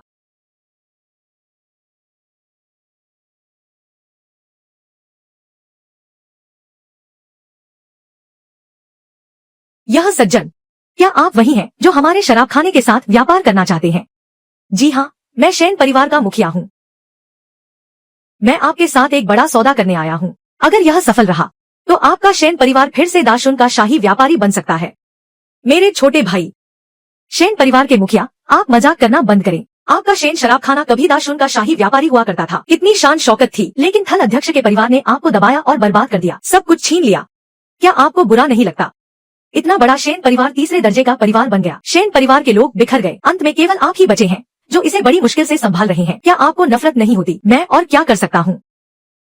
मैं तो बस एक साधारण आदमी हूँ। अधिकारियों से कैसे लड़ूं? क्या मैं तुम्हारे साथ नहीं हूँ? बस मेरी बात मानो, मैं तुम्हें पूरी दुनिया हिलाने की ताकत दूंगा। तुम आखिर हो कौन? तुम मेरी मदद क्यों कर रहे हो? मेरा नाम लिन यांग है। थाई शियांग प्रधानमंत्री का परिवार मेरा दुश्मन है। मैं भी उन्हें बर्बाद करना चाहता हूँ। चलो हम हाथ मिलाते हैं। हम निश्चित रूप से उनकी शराब की भट्ठी को धूल चटा देंगे। लिन यांग, तुम तो राजकुमारी के नए पति हो। राजकुमारी के पति होने के बावजूद तुम्हारे पास कोई शक्ति नहीं है। तुम बस एक उच्च स्तरीय दामाद हो। तुम प्रधानमंत्री के परिवार का सामना कैसे करोगे? क्या तुम्हें लगता है कि राजकुमारी तुम्हारे लिए प्रधानमंत्री से दुश्मनी मोल लेंगी? मुझे राजकुमारी की मदद की जरूरत नहीं है। मैं अकेले ही उन्हें बर्बाद कर सकता हूँ। हाँ, मूर्खों के सपने, समय की बर्बादी है। कोई है, इन्हें बाहर निकालो। शेन, तुम चखकर बताओ कि यह शराब कैसी है। बकवास, यह तो स्पष्ट रूप से मेरी कविता है। तुम इसे अपनी बताने की हिम्मत कैसे कर सकते हो? हाँ, कौन नहीं जानता कि पिछले साल मैं सीमावर्ती क्षेत्रों की यात्रा पर था। तुम जैसे व्यक्ति ने कभी देश की सीमा पार नहीं की है और तुम इसे अपनी सीमावर्ती कविता कहने की हिम्मत करते हो। लिन यांग, कौन नहीं जानता कि तुम पाठशाला में 3 साल तक भी स्नातक नहीं हो पाए। तुम इतनी बेहतरीन कविता कैसे लिख सकते हो? इसका एकमात्र स्पष्टीकरण यह है कि तुमने यह कविता चुराई है। इसका मतलब है तुम बिना किसी सबूत के मुझ पर चोरी का आरोप लगा रहे हो। यहाँ मौजूद कौन सा विद्वान है जिसने सालों की मेहनत से ज्ञान अर्जित नहीं किया है? यह तुम्हारी तरह नहीं है जो कुछ ही दिनों में इतना ज्ञानी बन गया। अगर मैं वास्तव में कुछ ही दिनों में इतना ज्ञान संचित कर सकूं, तो आप क्या करेंगे? हा हा हा हा। तो मैं घुटने टेककर तुमसे माफी मांगूंगा। ठीक है, तो मैं सम्राट से न्याय की प्रार्थना करता हूँ। कृपया आप ही मुझे चुनौती दे। अगर मैं हार गया तो मैं खुद को दंड दूंगा। ठीक है लिन यांग, यह तुमने खुद मुसीबत बुलाई है। कृपया अपनी चुनौती रखें। हम चूंकि पिछला विषय प्रेम और सौंदर्य पर था, तो इस बार संगीत, शतरंज, सुलेख और चित्रकला पर चर्चा करते हैं। मैं तुम्हें एक अगरबत्ती जलने का समय देता हूँ। एक अगरबत्ती, यह तो मेरा अपमान है। ध्यान से सुनो। संगीत, शतरंज, सुलेख और चित्रकला का अपना आकर्षण है। सदियों पुरानी कविताएं बेजोड़ हैं। कलम और स्याही से मुझे देखो। भावनाओं और कला में वसंत और शरद का आनंद लो। हाँ, शायद वह बस तुक्के से तैयार कविता बोल गया। इतनी जल्दी? तो 4 ऋतुओं पर एक कविता हो जाए। पानी चारों ओर भरा है। गर्मियों के बादल ऊंचे पहाड़ों पर हैं। शरद ऋतु का चांद चमक रहा है। सर्दियों की पहाड़ियों पर अकेला देवदार का पेड़ है। अब विदाई पर एक कविता सुनाओ। वेई शहर में सुबह की बारिश धूल को धो देती है। सराय के पास विलो के पेड़ हरे भरे हैं। मैं तुम्हें एक और प्याला शराब पीने का आग्रह करता हूँ। पश्चिम में यांगगुआन के आगे कोई अपना नहीं होगा। यह लिन यांग तो बहुत प्रतिभाशाली है। इतनी जल्दी ये कविताएं? ये सब तो कालजयी क्लासिक्स हैं। अब चांद पर एक कविता सुनाओ। चांद कब से चमक रहा है? शराब का प्याला लेकर आकाश से पूछो, स्वर्ग के महलों की क्या बात है? आज कौन सा वर्ष है? मैं हवा के झोंकों के साथ वापस जाना चाहता हूँ, पर डर है कि उन जड़ाऊ महलों में ऊंचाइयों पर ठंड बहुत है। अपनी परछाई के साथ नाचते हुए इस नश्वर संसार जैसा और क्या होगा? लाल महलों के इर्द गिर्द खिड़कियों से छनती चांदनी नींद हराम करती है। किसी से कोई बैर नहीं होना चाहिए, तो फिर बिछड़ने पर ही मिलन की कामना क्यों? इंसान के जीवन में दुख सुख और मिलन बिछड़ना तो लगा ही रहता है। चांद भी कभी घटता है तो कभी पूरा होता है। प्राचीन काल से ही सब कुछ पूर्ण कहा रहा है। बस यही कामना है कि प्रियजन लंबे समय तक साथ रहें। हजारों मील दूर रहकर भी हम एक ही चांद को निहार सके। बाई किंगशुआन, तुम यहाँ कैसे आई? तुमने मुझे धोखा दिया। लिन यांग, मुझे नहीं पता था कि तुम्हें बाहर निकाल दिया गया है। तुम अभी भी मन में इतनी नफरत पाल रखी हो। तुमने मेरा नुस्खा चुराया और अब मुझे ही खत्म करना चाहती हो। वांग महोदय, आपसे निवेदन है कि आप इसकी निष्पक्ष जांच करें। लिन यांग, धोखाधड़ी एक गंभीर अपराध है। क्या तुम्हें अपने अपराध का एहसास है? कैसा अपराध? यह नुस्खा मैंने खुद लिखा है। इसका थल भवन प्रधानमंत्री निवास से कोई लेना देना नहीं है। तुम जैसे मूर्ख को शराब बनाने की क्या समझ होगी? मैं तो बस यह पूछ रहा हूँ कि जब तुम थल भवन में थे तो हमेशा शराब खाने की ओर क्यों भागते थे? लगता है तुमने हमारे घर का नुस्खा ही चुरा लिया। तुम भाई बहन बिल्कुल एक जैसे हो, दूसरों पर कीचड़ उछालने में माहिर।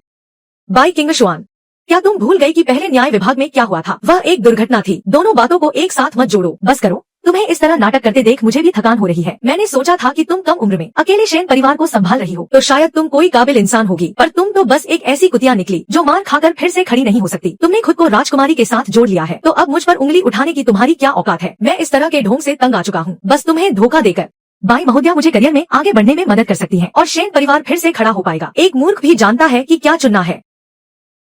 हाँ, लिन यांग, उम्मीद नहीं थी ना, वे तुमसे कहीं ज्यादा समझदार निकले। सोचा था इस तरीके से हमें गिरा दोगे, अपनी औकात तो देखो। मैंने सच में नहीं सोचा था कि यह शेन इतना मूर्ख होगा। इतने अच्छे मौके को भी हाथ से गवा दिया। अब तुम खुद ही मुसीबत में फंस चुके हो। बेहतर होगा कि अपनी किस्मत मान लो। लिन यांग, अगर तुम अपना अपराध स्वीकार कर लो तो पुराने रिश्तों का लिहाज करते हुए मैं वांग महोदय से तुम्हारे लिए दया की भीख मांग सकती हूँ। शायद सजा कम हो जाए। यह नुस्खा मेरा है। मैं किस बात का अपराध स्वीकार करूँ? लिन यांग, चाहे तुम कितनी भी बातें बना लो, कोई फायदा नहीं। यहाँ तुम्हें कोई नहीं बचा सकता। तुम ऐसा तो नहीं सोच रहे कि राजकुमारी आकर तुम्हें बचा लेंगी। जैसे ही तुम्हें जेल में डाल दिया जाएगा, हर कोई तुम्हें एक चोर ही समझेगा। तब तक तुम्हारा दामाद का पद भी सुरक्षित नहीं रहेगा। हाँ, लिन यांग, यह सब तुमने खुद ही तो बुलाया है। वांग महोदय, हमारे पास नुस्खा मौजूद है। शेन मालिक भी हमारे लिए गवाही दे सकते हैं। आप सीधे लिन यांग को गिरफ्तार कर सकते हैं। हम सिपाहियों, अंदर आओ। मुझे पहले से पता था कि तुम सब मिले हुए हो। क्या तुम्हें लगता है कि तुम बस लोगों को बुला लोगे? क्या मैं ऐसा नहीं कर सकता? लिन यांग, मैं तुम्हारे लिए लोगों को ले आया हूँ। ली शांगशु, तुम यहाँ कैसे आए? फेई शुआंग ने कहा, यहाँ शाही शराब का एक नया नुस्खा तैयार किया गया है। विशेष रूप से आपको चखने के लिए आमंत्रित किया है। यहाँ कोई शाही शराब नहीं है, सिर्फ एक चोर है जिसने नुस्खा चुराया है। इस व्यक्ति के चोरी के कई अपराध हैं। इसे अब गिरफ्तार किया जा सकता है। यह तो वही बात हुई जो तुमने मेरे सामने आकर की थी। फिर मुझे दोष मत देना।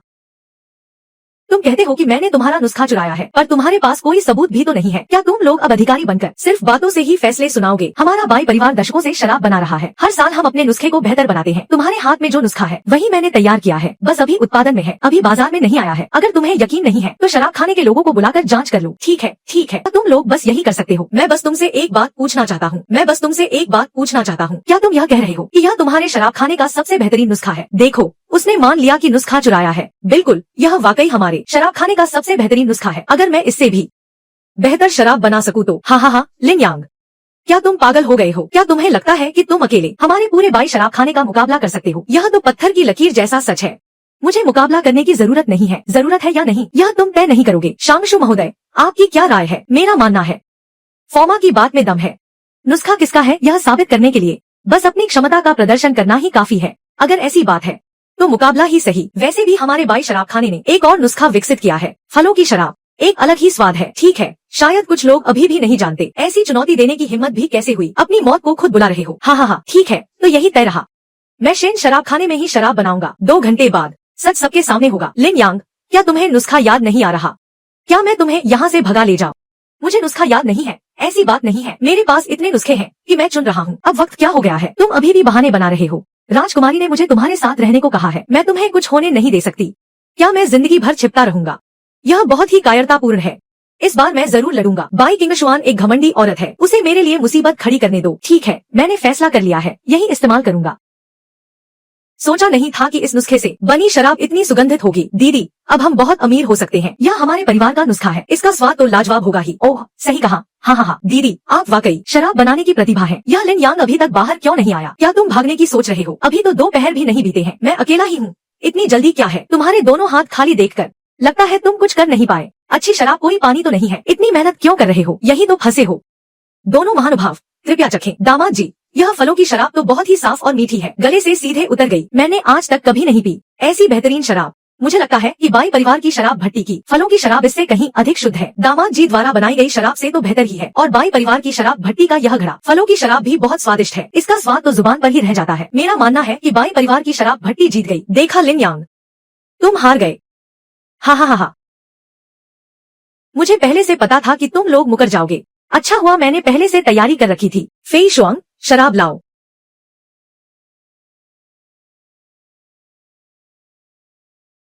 एक राष्ट्रीय शराब क्या चीज है जरा देखो। डोंगजू, शिंगहुआ, लाओ बाईगान, यांगहे दाकू और यह एरगो तो सबसे दमदार है। 1 प्याला पियो तो गले में आग लग जाए। 2 प्याले पियो तो शेर का पीछा कर लो। 3 प्याले पियो और तुम गिरे नहीं तो दुनिया के सारे योद्धा तुम्हारे आगे झुक जाएंगे। आप सभी महानुभाव चख कर देखें। यह कैसे संभव है? इतनी सारी शराब और सब की सब इतनी बेहतरीन। ये तो राष्ट्रीय खजाना बनने के लायक है। क्या ये सब तुमने बनाई है? असंभव, बिल्कुल असंभव। लिन यांग, तुमने इतने सारे नुस्खे छिपा कर रखे थे। क्या अब तुम यह भी कहोगे कि ये नुस्खे मैंने चुराए हैं? तुम्हारी शराब भट्टी की औकात क्या है? क्या तुम्हें खुद अंदाजा नहीं है? अगर तुम हार नहीं मानना चाहते तो यह मामला बहुत बढ़ जाएगा। मैं भी डरने वाला नहीं हूँ। मेरे पास और भी नुस्खे हैं। क्या तुम्हारे पास है? लगता है यह सब एक गलतफहमी थी। सोचा नहीं था लिन यांग तुम सच में नई शराब बनाने के नुस्खे खोज पाओगे। यह हमारी ही भूल थी। हम माफी चाहते हैं। अब विदा लेते हैं। लिन यांग, याद रखना। अरे बस ऐसे ही चले गए। ठीक है, अब हद से ज्यादा आगे मत बढ़ो। वे आखिरकार प्रधानमंत्री के आदमी हैं। हम कुछ नहीं कर सकते। इन शराबों को राजस्व विभाग में जमा कर दो। ये निश्चित रूप से शाही भेंट बन सकती है। मैं अभी वापस जाकर रिपोर्ट करता हूँ। यह मेरी ही गलती थी कि मैंने गलत निर्णय लिया।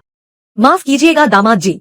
मैं यह सब शुरू से अंत तक राजकुमारी को बता दूंगा। वांग साहब, आप जैसा उचित समझें। नहीं फेई शुआंग देवी, मैं तो बस एक पल के लिए भटक गया था। कोई बड़ी गलती तो नहीं हुई है। क्या आप मुझे एक बार माफ नहीं कर सकती? दफा हो जाओ, यहाँ से निकलो। अरे दामाद जी, यह मेरी ही संकीर्ण सोच थी। व्यापार के मामले में आपका शेन परिवार फिर से खड़ा हो सकता था। मैंने तुम्हें मौका दिया था, तुमने खुद ही उसकी कद्र नहीं की। मुझे ऐसा कोई साथी नहीं चाहिए जो कभी भी मेरी पीठ में छुरा घोंप सके। फेई शुआंग, चलो चलते हैं। दामाद जी, दामाद जी।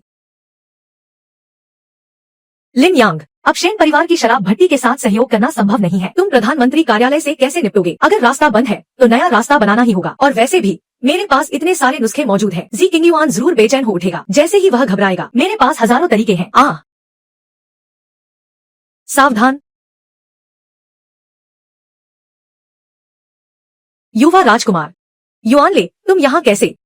मेरी माँ बीमार है। मैं उनके इलाज के लिए कढ़ाई बेचकर पैसे कमाना चाहता हूँ, इसलिए बाजार आया था। तुम्हारा काम वाकई बहुत अच्छा है, लेकिन अमीर घरानों के पास तो अपने कारीगर होते हैं। वे बाहर से कढ़ाई नहीं खरीदते। मेरे पास शराब बनाने का एक नुस्खा है। तुम इसे लेकर छोटा सा व्यापार शुरू करो। यह कढ़ाई से कहीं ज्यादा कमाई देगा। राजकुमार, हम पहले ही आपके बहुत ऋणी हैं। हम आपकी चीजें कैसे ले सकते हैं? मैंने कहा ना, इसे लो और जाओ।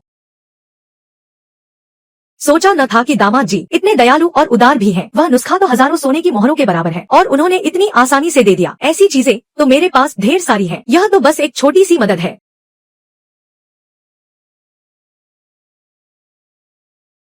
शाही वैद्य कहाँ है? क्या वे अभी तक नहीं पहुँचे? क्या हुआ? राजकुमारी की पुरानी बीमारी फिर से उभर आई है। वे बेहोश हो गई है। नहीं राजकुमारी, पुरानी बीमारी का दौरा।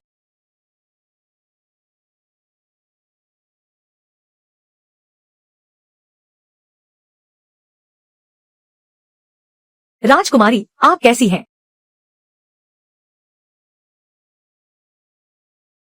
अभी भी वही पुरानी समस्या है। दवा कहाँ है? मेरे पास बस थोड़ी सी बची है। पहले राजकुमारी को दवा पिलाते हैं।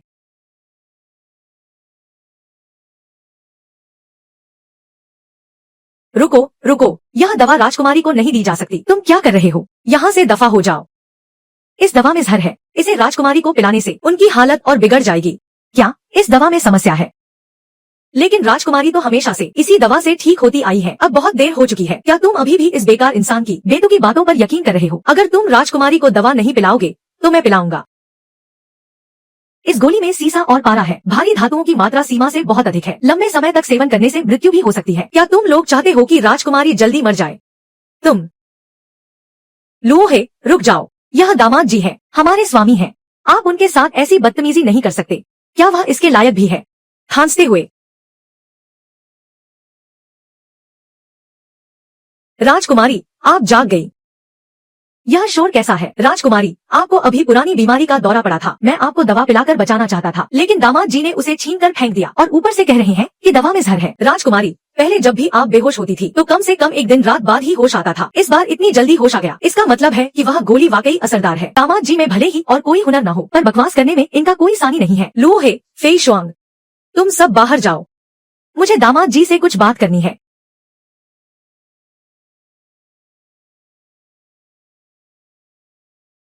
लिन यांग, जब हम पहली बार मिले थे तब भी तुमने कहा था कि मैं बीमार हूँ। क्या तुम वाकई कह रहे हो कि इस गोली में जहर है? असल में राजकुमारी को बस पुरानी चोटों के कारण यह बीमारी है। यह दवा जितनी ज्यादा खाओगी बीमारी उतनी ही गंभीर होती जाएगी। क्या यह जहर ठीक हो सकता है? बेशक, यह सिर्फ भारी धातुओं का जहर है। खान पान पर ध्यान दें और एक्यूप्रेशर के साथ उपचार करें। जल्द ही ठीक हो जाएंगे। तो फिर शुरू करें। क्या एक्यूप्रेशर से इलाज होता है? क्या आपको यकीन है कि यह इलाज है या फिर आप मौका देखकर फायदा उठा रहे हैं? यह अन्याय है। मैं तो बस राजकुमारी के भले के लिए सोच रहा था।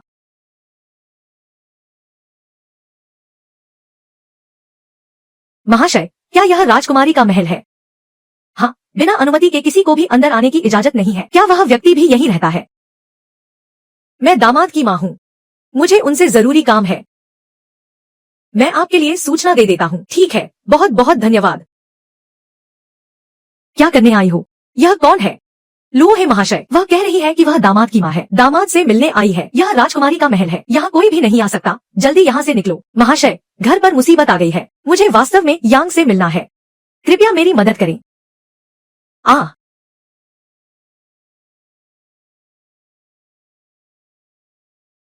माँ, आप यहाँ क्या कर रही हैं? क्या आप ठीक हैं? बेटा, आखिरकार मैंने तुम्हें ढूंढ ही लिया, जल्दी अपने पिता को बचाओ, तुम्हारे पिता मुसीबत में हैं। माँ, घबराइए मत, धीरे धीरे बताइए क्या हुआ है। साहूकार के लोग आए थे और कह रहे थे कि तुम्हारे पिता ने कर्ज नहीं चुकाया है और वे उन्हें पकड़ ले गए। क्या? हाँ हाँ हाँ। ओह दामाद जी, आप आ गए। पिताजी, आप कैसे हैं? जल्दी उठिए। मैं ठीक हूँ। याओ, तुम यहाँ कैसे आई? जल्दी जाओ, यह तुम्हारे आने की जगह नहीं है। क्या तुम ही मेरे पिता को यहाँ पकड़ कर लाए हो? दामाद जी, तुम्हारे पिता ने हमारे साहूकार से 1 लाख तांबे के सिक्के उधार लिए थे, कर्ज लिया है तो चुकाना तो पड़ेगा, यह तो नियम है। हमने उन्हें पकड़ा है तो इसमें गलत क्या है? क्या 1 लाख सिक्के? यह कोई छोटी रकम नहीं है। अरे, वे झूठ बोल रहे हैं, मैंने सिर्फ 100 सिक्के उधार लिए थे, मैंने इतनी बड़ी रकम कभी नहीं ली। पिताजी, आपने पैसे क्यों उधार लिए थे? कुछ दिन पहले जब तुम मुसीबत में थे, घर पर पैसे नहीं थे, मजबूरी में मुझे उधार लेना पड़ा, सोचा भी नहीं था कि कुछ ही दिनों में यह इतना बढ़ जाएगा। 100 सिक्के 1 लाख बन गए। तुम लोगों का दिल कितना काला है। अरे दामाद जी, आप ऐसा नहीं कह सकते, यह रहा कर्ज का दस्तावेज, काले अक्षरों में साफ साफ लिखा है 100 सिक्कों का कर्ज, हर दिन ब्याज जुड़ता गया, एक दिन भी देरी हुई तो कर्ज 10 गुना हो गया। क्या 10 गुना? यह हमारे साहूकार के नियम है। शुरुआत में आपके पिता ने खुद हस्ताक्षर किए थे, अब तो काफी दिन बीत चुके हैं, मैं 1 लाख मांग रहा हूँ तो क्या गलत है? मुझे तो इसके बारे में कुछ पता ही नहीं था। चिंता मत कीजिए पिताजी, यह मामला मुझ पर छोड़ दीजिए। तुम मेरे सामने खड़े हो जाओ। दामाद जी को देखो, जल्दी उनके बैठने का प्रबंध करो।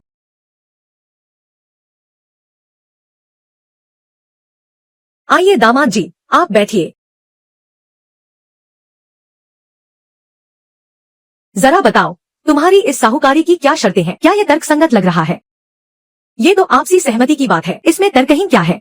क्या तुम लोग हमें लूट नहीं रहे हो? 100 तांबे के सिक्के सीधे 1 लाख में बदल गए, हम तो इसे कभी नहीं चुका पाएंगे। क्यों नहीं चुका पाओगे? तुम्हारा बेटा अब राज दामाद है, राजकुमारी के महल में ऐसी कौन सी चीज है जिसे बेचकर 1 लाख सिक्के न मिल सके? क्या तुम मुझे चोरी करने के लिए उकसा रहे हो? मैंने ऐसा बिल्कुल नहीं सोचा, लेकिन अगर राज दामाद उधार नहीं चुकाएंगे तो लोग कहेंगे कि राजकुमारी का महल आम जनता पर अत्याचार कर रहा है। मैंने कब कहा कि मैं पैसे नहीं चुकाऊंगा? जरा सोचने दो। तुम्हारी साहूकारी की शर्तें ये हैं कि ब्याज हर दिन 10 गुना हो जाता है ना? बिल्कुल सही। तो इसका मतलब ये हुआ कि अगर मैं 1 लाख उधार लूं तो मैं सीधे अपने पिता का पूरा कर्ज चुका सकता हूँ। हाँ, राज दामाद साहूकार से 1 लाख उधार लेना चाहते हैं। अगर मेरे पिता उधार ले सकते हैं तो क्या मैं तुमसे उधार नहीं ले सकता? ले सकते हैं, बिल्कुल ले सकते हैं। नहीं लिन यांग, उधार मत लो। लिन यांग, कोई बेवकूफी मत करना, ज्यादा से ज्यादा मैं अपनी जान दे दूंगा। उन्हें तुम्हारी जान नहीं चाहिए। अगर राज दामाद को उधार चाहिए तो उन्हें इकरारनामे पर लिखना होगा और हस्ताक्षर के साथ अंगूठा भी लगाना होगा, ये तो लाजमी है। मैं भी एक ईमानदार इंसान हूँ। ठीक है, मैं अभी इंतजाम करवाता हूँ। राज दामाद, आप पहली बार उधार ले रहे हैं, प्रक्रिया बहुत सरल है, बस आप इस इकरारनामे पर हस्ताक्षर कर दें और आपके पिता का कर्जनामा मैं खुद आपको सौंप दूंगा। लिन यांग, अगर तुमने ये उधार लिया तो मैं तुम्हें यहीं खत्म कर दूंगी। राज दामाद होकर इतना भारी कर्ज लेना, अगर ये बात बाहर फैली तो दुनिया राजकुमारी के महल को क्या कहेगी? लिन यांग, मेरी बात सुनो। पिताजी, आपको चिंता करने की जरूरत नहीं है, निश्चिंत रहें पिताजी, मैं इसे खुद संभाल लूंगा। रही बात राजकुमारी की, तो आपको परेशान होने की जरूरत नहीं है, तुम सुधर नहीं सकते। साहूकार जी, मैंने अपना इरादा बदल लिया है, सिर्फ 1 लाख उधार लेना तो छोटी बात है, मुझे 100 बार 1 लाख चाहिए। क्या तुम क्या कह रहे हो? 100 बार 1 लाख? राज दामाद 1 करोड़ उधार लेना चाहते हैं। 1 करोड़ नहीं, बल्कि 100 अलग अलग 1 लाख के सौदे। याद रखना, मुझे हर 1 लाख का अलग इकरारनामा चाहिए। मेरे साथ गणित खेल रहे हो। एक पिंजरे में मुर्गी और खरगोश, एक पाइप से पानी अंदर आ रहा है, दूसरे से बाहर जा रहा है, मैं तुम्हें अपनी उंगलियों पर नचा दूंगा। ये मुमकिन नहीं है। लिन यांग, लिन यांग, क्या तुम पागल हो गए हो? मेरे साथ वापस चलो। मैं पागल नहीं हूँ, मुझे बस इतना ही उधार चाहिए। क्या हुआ साहूकार जी, क्या आप उधार नहीं दे सकते?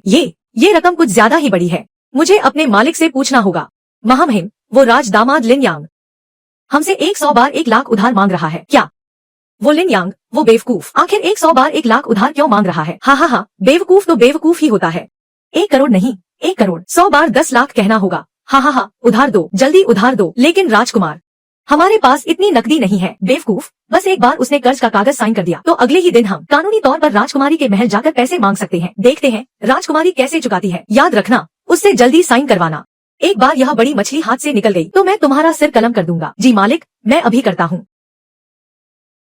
क्या उसके पिता पर केवल 10 लाख का कर्ज नहीं था? लिन यांग इतने सारे पैसे क्यों उधार ले रहा है? क्या इसमें कोई चाल तो नहीं है? इसमें क्या चाल हो सकती है? मुझे तो लगता है कि यह मूर्ख मानसिक रूप से पूरी तरह पागल हो चुका है। शराब खाने वाली घटना भी महज एक इत्तेफाक थी। हा हा हा हा। झाओ शुएहे ने भी क्या गजब का इस मूर्ख को अपना पति बना लिया है। यह तो ईश्वर की कृपा है। इतने सारे पैसे, अगर राजकुमारी का महल भी बेच दिया जाए तब भी इतने पैसे नहीं जुट पाएंगे। तब झाओ शुएहे, क्या उसकी इज्जत मिट्टी में नहीं मिल जाएगी? सम्राट निश्चित रूप से उस पर क्रोधित होंगे। हो सकता है कि वे उसकी सैन्य शक्तियां भी छीन ले। तब राजधानी में कोई नहीं बचेगा जो मुझे चुनौती दे सके। तो फिर मैं भाई की सफलता की कामना करता हूँ। राजकुमार, यह नया कर्ज का दस्तावेज है। हमने अपने मालिकों से पूछ लिया है। राजकुमार, बस आपको हस्ताक्षर और अंगूठा लगाना है। साहूकार, मैं तुमसे एक बार फिर पुष्टि कर लूं। यह राशि मूलधन का 10% है और 1 दिन की देरी पर 10 गुना जुर्माना। सही कहा ना? जी बिल्कुल सही। आप जल्दी हस्ताक्षर कीजिए। राजकुमार, आपका क्या मतलब है? मुझे झंझट पसंद नहीं है, इसलिए पैसे उधार लेने से पहले मैंने सोचा कि पहले ब्याज का भुगतान कर दूं। तुम एक नया कर्ज का दस्तावेज लिखो, ब्याज के पैसे अभी काट लो, बाकी बचे पैसे मुझे दे दो। इसमें कोई समस्या नहीं है। राजकुमार 1 करोड़ उधार ले रहे हैं। नहीं, 100 बार 10 लाख, हर 10 लाख पर ब्याज काटा जाएगा। कुल 100 बार काटना होगा। ठीक है, ठीक है। यह सच में एक मूर्ख है। राजकुमार हर बार 10 लाख उधार लेते हैं। ब्याज के तौर पर 10% यानी 1 लाख कटेंगे। 100 बार उधार लेने का मतलब है कि यह सब हमारे साहूकार के पास ही रहेगा। राजकुमार, 90 लाख चांदी के सिक्के काफी होंगे और मेरे पिता का जो 10 लाख का कर्ज है उसे भी काट लो। अरे हाँ, ठीक है, ठीक है। तो फिर 89 लाख चांदी के सिक्के बचे। और कुछ। मेरी याददाश्त थोड़ी कमजोर है, इसलिए मैंने सोचा कि भुगतान 1 दिन आगे बढ़ा दूं। तुमने अभी कहा था कि 1 दिन की देरी पर कितना गुना जुर्माना? 10 गुना। 10 गुना। 1 दिन की देरी पर 10 गुना जुर्माना। यह मूर्ख अभी भी नहीं मान रहा है, तो फिर उसे भी साथ में काट लो। 10 गुना मतलब 10 गुना। लिख लो, लिख लो। ठीक है, ठीक है। राजकुमार, क्या और कुछ बाकी है? नहीं, बस इतना ही। लिन यांग, इस मामले के बारे में मैं राजकुमारी को सब कुछ सच सच बता दूंगा। अरे यांगेर, तुम कितने नासमझ हो। चिंता मत करो पिताजी, सब कुछ सुलझ गया है। चलो अब चलते हैं। सुलझ गया? क्या सुलझ गया? राजकुमार, जरा रुकिए। हालांकि जो ब्याज काटना था वह काट लिया गया है, लेकिन दामाद जी भूलिएगा मत, मूल राशि भी लौटानी है, वरना ये 1 करोड़ चांदी के सिक्के अगर पूरा राजकुमारी का महल भी बेच दें तो भी शायद न चुका पाए। हा हा हा। 1 करोड़? कौन सा 1 करोड़? क्या मैंने अभी अभी नहीं चुकाया? क्या? लिन यांग, इस रसीद पर सब कुछ साफ साफ लिखा है। तुमने मुझसे 10 लाख के 100 कर्ज लिए थे, अब क्या कर्ज चुकाने से मुकर रहे हो? मैं तुम्हें बता दूं, मेरे पीछे जो है, तुम उससे पंगा लेने की हिम्मत नहीं कर सकते। मैं कर्ज से नहीं मुकर रहा। मैंने तुमसे 1 करोड़ उधार लिए थे, लेकिन तुमने भी तो मेरे 1 करोड़ काट लिए। बकवास। मैंने तो सिर्फ तुम्हारे 10 लाख का ब्याज काटा था। पैसे वाले सेठ, ये सब रसीद पर काले अक्षरों में लिखा है। तुम अब भी क्यों नहीं मान रहे? क्यों? क्या तुम फिर से हिसाब करना चाहोगे? क्यों?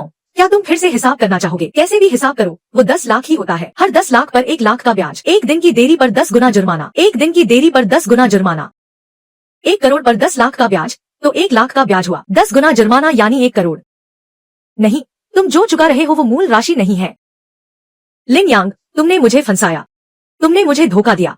पैसे वाले सेठ, भूलिएगा मत, 1 करोड़ की मूल राशि मैं चुका चुका हूँ, लेकिन तुम अभी भी मेरे 89 लाख के कर्जदार हो। लेकिन तुम अभी भी मेरे 89 लाख के कर्जदार हो। लेकिन तुम अभी भी मेरे 89 लाख के कर्जदार हो। रसीद पर तुम्हारे हस्ताक्षर हैं, तुम भाग नहीं सकते। भले ही तुमने मूल राशि चुका दी हो, लेकिन तुम अभी भी मेरा ब्याज दबाए बैठे हो। ओह, तुमने मुझे याद दिला दिया। 1 करोड़ का ब्याज 10 लाख होता है, तो उसे मेरे 89 लाख के कर्ज में से काट लो, तो अब तुम मेरे 79 लाख के कर्जदार हो। पैसे वाले सेठ, तुम कर्ज से मुकरने की तो नहीं सोच रहे? मेरे पीछे भी कोई है। क्या तुम्हें लगता है तुम राजकुमारी से पंगा ले सकते हो? ये सब कैसे हो गया? अब तुम 70 लाख से ज्यादा के कर्जदार हो। क्या कहते हो? क्या उस बेवकूफ लिन यांग ने दस्तखत कर दिए? हाँ, 70 लाख से ज्यादा पर दस्तखत कर दिए। क्या उस बेवकूफ ने 70 लाख का कर्ज ले लिया? अब ये हो गया। मैं अभी जाकर महाराज को सब बताता हूँ। नहीं, दूसरे राजकुमार, ये हमारी तिजोरी है जिस पर उसका 70 लाख का कर्ज है। तुम क्या कह रहे हो?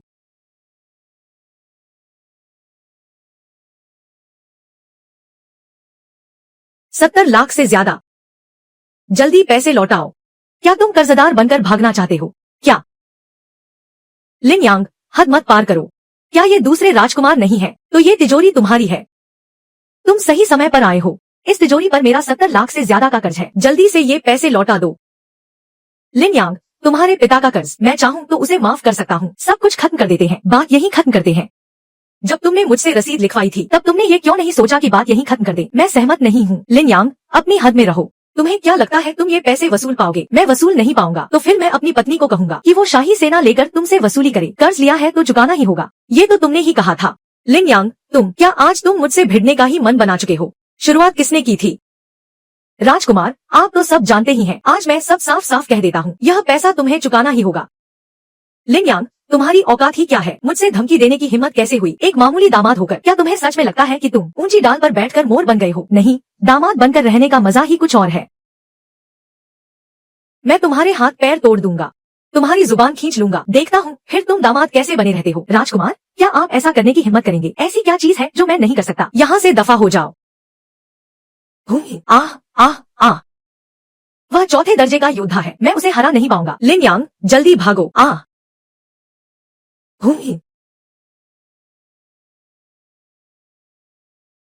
झाओ चेंग्यू, तुम मेरे पति के साथ क्या करने की सोच रहे हो? राजकुमारी, प्रिय, मुझे बचाओ, यह उधार लेकर वापस नहीं कर रहा है और मुझे जान से मारना चाहता है।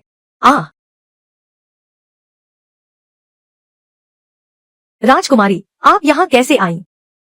अगर मैं ना आती तो क्या मुझे सिर्फ तुम्हारे शव के दर्शन होते? प्रिय, जरा इसे देखो, इसने मुझसे 70 लाख से ज्यादा उधार लिए हैं। झाओ चेंग्यू, तुम तो वाकई बहुत आगे निकल गए हो। एक राजकुमार होकर भी तुम सूदखोरी का धंधा कर रहे हो। क्या तुम्हें पता भी है कि यह दाशुन के कानूनों का उल्लंघन है और ऊपर से उधार भी नहीं चुका रहे? तुमने तो राजघराने की नाक कटवा दी है। अगर मैंने यह बात पिताश्री को बता दी तो वे तुम्हें कड़ी सजा देंगे। तो अब तुम क्या चाहते हो? दामाद, तुम क्या चाहते हो? उधार के 70,90,000 चुकाओ, एक पैसा भी कम नहीं चलेगा। मेरे पास इतना पैसा नहीं है, जितना है उतना ही दे दो, बाकी के लिए कर्जनामा लिख दो। सुना तुमने? समझ गया, जाओ और अंदर जितना भी पैसा है सब बाहर ले आओ। राजकुमार, बैंक में जितना भी पैसा था सब निकाल लिया है, कुल मिलाकर 40 लाख सिक्के हैं। बस इतना ही है। मुझे लगता है तुम्हारा यह बैंक काफी अच्छा है, क्यों ना इसे मुझे ही सौंप दो। इसे 5 लाख सिक्कों में निपटा लेते हैं, कैसा रहेगा? तुम ठीक है, आगे से मुझे पता नहीं चलना चाहिए कि तुम फिर से ऐसा कुछ कर रहे हो। फेई शुआंग, इन्हें वापस छोड़ आओ। जी, हम चलते हैं। अरे, आ गई प्रिय।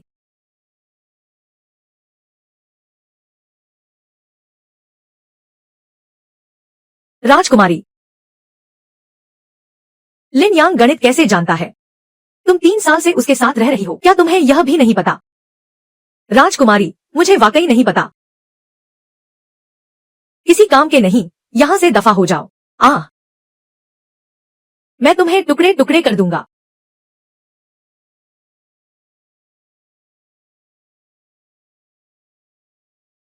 राजकुमारी, आपको कैसे पता चला कि मैं बैंक में हूँ? क्या आप मेरी चिंता कर रही थी? दामाद, तुम वाकई कमाल के हो, तुमने झाओ चेंग्यू को इतना गुस्सा दिला दिया। मैंने पहली बार उसे इतना आपा खोते हुए देखा है। मुझे तो यह लड़का पहले से ही पसंद नहीं था, इस बार वह खुद चलकर मेरे पास आया है, इसमें मेरी कोई गलती नहीं। राजकुमारी, तुम यहाँ थोड़ी देर रुको, मैं तुम्हें कुछ चखाता हूँ।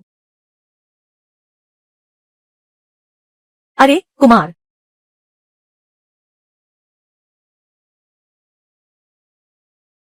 वाह, तुम तो बड़े चतुर व्यापारी निकले, इतनी जल्दी दुकान भी खोल ली।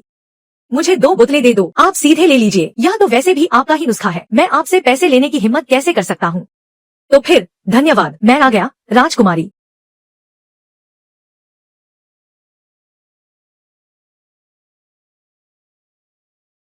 छोटा, इतने शांत और गरिमामय व्यक्ति शायद सिर्फ राजकुमारी ही तुम्हारे योग्य है। यह शराब तो महल की शाही शराब से भी कहीं बेहतर है। यह मेरे अपने नुस्खे से बनी शराब है, स्वाभाविक रूप से यह सबसे अलग है। जानती हूँ कि तुम हुनरमंद हो, पर मुझे नहीं पता था कि तुम शराब बनाना भी जानते हो। सिर्फ शराब ही नहीं, इस दुनिया की हर कारीगरी, ऐसी कोई चीज नहीं जो मैं न बना सकूं। अगर तुम अपना यह घमंड छोड़ सको तो मुझे और भी खुशी होगी। राजकुमारी, तुम नहीं जानती, आत्मविश्वास तो मेरी खूबियों में से एक है। मुझ में और भी कई बेहतरीन गुण हैं। कौन से गुण? सबसे बड़ा गुण है बदला लेना। जो मुझे परेशान करने की हिम्मत करेगा, मैं उसे सबक सिखाकर रहूंगा।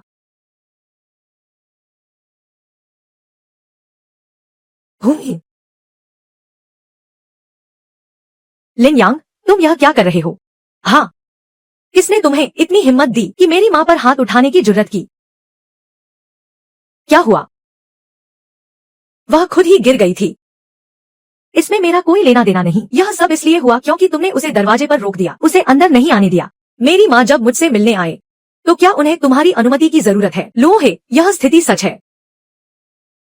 राजकुमारी, मैं भी चिंतित था कि कोई अनजान व्यक्ति राजकुमारी के महल में घुस आए। सावधानी के कारण ही मैंने उन्हें रोका था, सिर्फ इस बार के लिए। आगे से ऐसा नहीं होना चाहिए। राजकुमारी के महल के बुजुर्गों को अपनी माँ के समान मानना चाहिए, उनके साथ सम्मान से पेश आना। अगर दोबारा ऐसा हुआ तो 40 कोड़े मारे जाएंगे। मैं समझ गया। राजकुमार, अगर तुम अभी भी संतुष्ट नहीं हो तो अपनी बात कह सकते हो, मैं निष्पक्ष न्याय करूंगी। चूंकि ऐसा है तो राजकुमारी के सम्मान के लिए इस बार मैं उनसे कोई हिसाब नहीं लूंगा। धन्यवाद राजकुमार। राजकुमार झाओ चेंग्यू बहुत संकीर्ण सोच का है। वह बदला लेने से कभी नहीं चूकता। आज तुमने उसे यहाँ तक अपमानित किया है। डर है कि वह पागलपन भरा बदला लेगा। फेई शुआंग की ताकत काफी नहीं है। ऐसा करते हैं, आज से लू हे को तुम्हारे साथ रहने दो। वह एक मर्द है, मेरे साथ क्या करेगा? क्या कोई खूबसूरत लड़की नहीं मिल सकती? बस करो, तुम दोनों झगड़ना बंद करो। जैसा मैंने कहा है वैसा ही करो। झाओ चेंग्यू ने आपदा राहत में अच्छा काम किया है। आजकल वह बहुत प्रभावशाली है, यहाँ तक कि मुझे भी उससे बचकर रहना पड़ता है। तुम आजकल शांति से रहो और कोई मुसीबत मत खड़ा करो। राजकुमारी, मैंने पहले भी कहा था, अगर कोई मुझे परेशान नहीं करेगा तो मैं भी किसी को परेशान नहीं करूंगा। लेकिन अगर किसी ने मुझे छेड़ा तो मैं उसे सीधे मौत के घाट उतार दूंगा। लिन यांग, वह बेकार आदमी, उसने मुझे इतना चुना कैसे लगा दिया? मेरी लगभग सारी संपत्ति उसने हड़प ली। फिर से लिन यांग, धत तेरे की, यह मूर्ख हर जगह क्यों मंडराता रहता है? देर सवेर मैं उसे खत्म कर दूंगा। यह शराब, क्या यह लिन यांग की बनाई हुई रेसिपी नहीं है? यह तो हाल ही में राजधानी में आई नई शराब है। इसे नीचे शराब बेचने वाली लड़की बेच रही है। क्या यह लड़की पहले उस कमीनी की बहन नहीं है? तुम उसे कैसे जानते हो? वही कमीनी जो पहले मर गई थी। मैं तो उन दोनों बहनों के साथ मजे करना चाहता था। सोचा नहीं था कि एक को गलती से मार दूंगा और दूसरी को भागने का मौका मिल गया। तुम्हें क्या लगता है लिन यांग ने इतनी कीमती रेसिपी उसे दे दी, कहीं उन दोनों के बीच कुछ चल तो नहीं रहा? बाईशियान, क्या तुम्हें सुंदरियों के साथ खेलना सबसे पसंद नहीं है? अगर तुम लिन यांग की औरत को अपने वश में कर लो तो लिन यांग पक्का पागल हो जाएगा, है ना? सही कहा, बिल्कुल सही। राजकुमारी ने तुम्हें शांत रहने को कहा है, फिर तुम बाहर क्या कर रहे हो? दाशुन में जल्द ही कुछ बड़ा होने वाला है जो इतिहास और भविष्य बदल सकता है। मुझे पहले से तैयारी करनी होगी। तुम जैसे आलसी और कामचोर इंसान को अगर कुछ हो भी जाए तो उससे क्या फर्क पड़ता है? हाँ हाँ, लगता है तुम मुझे बिल्कुल नहीं मानते। मुझे अंदाजा लगाने दो, क्या इसलिए क्योंकि मैंने तुम्हारी घुड़सवारी की जगह छीन ली? लिन यांग, तुम राजकुमारी के लायक नहीं हो। लायक हूँ या नहीं, वह अब मेरी पत्नी है। तुम बस जलते ही रह सकते हो। आगे क्या हो रहा है? प्रधानमंत्री का बेटा फिर से हंगामा कर रहा है। वहाँ एक लड़की है, बेचारी शांति से शराब बेच रही थी, उसे जबरदस्ती खींच ले गए। कितना बड़ा पाप है। वह लड़की अभी बहुत छोटी है, उसने कुछ दिन पहले ही दुकान खोली थी। सोचा नहीं था कि उसका सामना बाईशियान से हो जाएगा। क्या शराब बेचने वाली लड़की? बाईशियान? हाँ हाँ हाँ, मुझे छोड़ो, मुझे छोड़ दो। अरे वाह, छोटी सुंदरी, मैंने इतनी मासूम लड़की के साथ कभी मजा नहीं किया। आओ, मुझे एक चुंबन दो, मेरे पास मत आओ। हम्फ,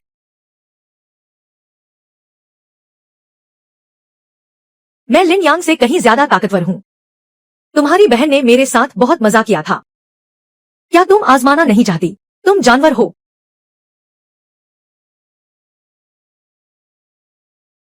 हम्फ,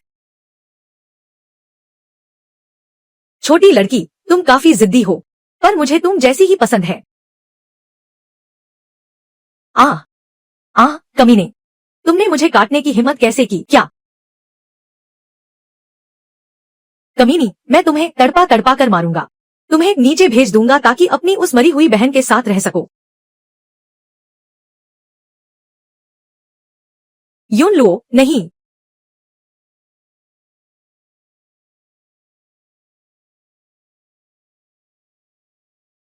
युआन ले, हिम्मत बनाए रखो। मैं अभी तुम्हारा इलाज करता हूं। खोपड़ी में फ्रैक्चर है। इसे कैसे बचाऊं, कैसे? अफसोस लिन यांग, तुम मेरी औरत का यह हाल देख नहीं पाए। कितना उबाऊ है। चलो चलते हैं।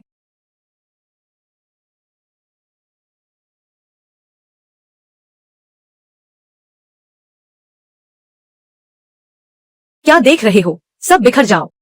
जिक्सुआन, वहीं रुको। लिन यांग, अब तुम क्या करने की सोच रहे हो? जिक्सुआन, खून का बदला, खून। किसने खून किया? मैंने तो हाथ तक नहीं लगाया। मुझ पर झूठे इल्जाम मत लगाओ। मुसीबत मत खड़ी करो, अपनी औकात याद रखो। क्या तुम कह सकते हो कि उसकी मौत के लिए तुम जिम्मेदार नहीं हो? मैंने क्या मजबूर किया उसे? मेरा उसे पसंद करना उसका सौभाग्य था। वह नासमझ था, खुद ही मर गया। इसमें मेरा क्या लेना देना? जिक्सुआन, क्या तुम्हारी नजरों में कानून नाम की कोई चीज नहीं है? हाँ, कानून। इस राजधानी में मैं ही कानून हूँ। और वैसे भी एक मामूली इंसान की जान की कीमत ही क्या है? लिन यांग, मैं तुमसे अलग हूँ। मेरे पिता प्रधानमंत्री हैं। मैं जन्म से ही सबसे ऊपर हूँ। एक मामूली इंसान को मारना तो दूर, अगर मैं 10, 100 या 1000 को भी मार दूं, तो बस एक इशारे की बात है। तुम्हारी जान क्या उसकी जान से ज्यादा कीमती है? तुम जैसे मामूली लोग मुझसे तुलना करने के लायक भी नहीं हो। सुना है उसके घर में एक बूढ़ी माँ भी है। क्यों न मैं उसे भी ऊपर भेज दूं, ताकि पूरा परिवार मिल जाए। हाँ। युवा मालिक वाकई बहुत दयालु है। लिन यांग, अगर तुम्हें उस पर दया आ रही है तो तुम भी उसके साथ नीचे क्यों नहीं चले जाते? क्या पता नीचे जाकर तुम उनकी बहनों के साथ भी सो सको। हाँ। तुम क्या कर रहे हो? क्या मुझे मारना चाहते हो?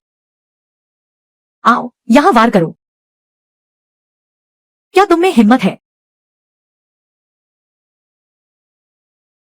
सिर्फ इतनी सी बात से मुझे डराना चाहते हो? तुम्हें 10 बार भी हिम्मत दूं, तो भी तुम नहीं कर पाओगे। तुमने सच में यह कर दिया।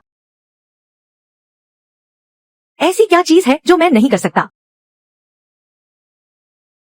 आह आह आह।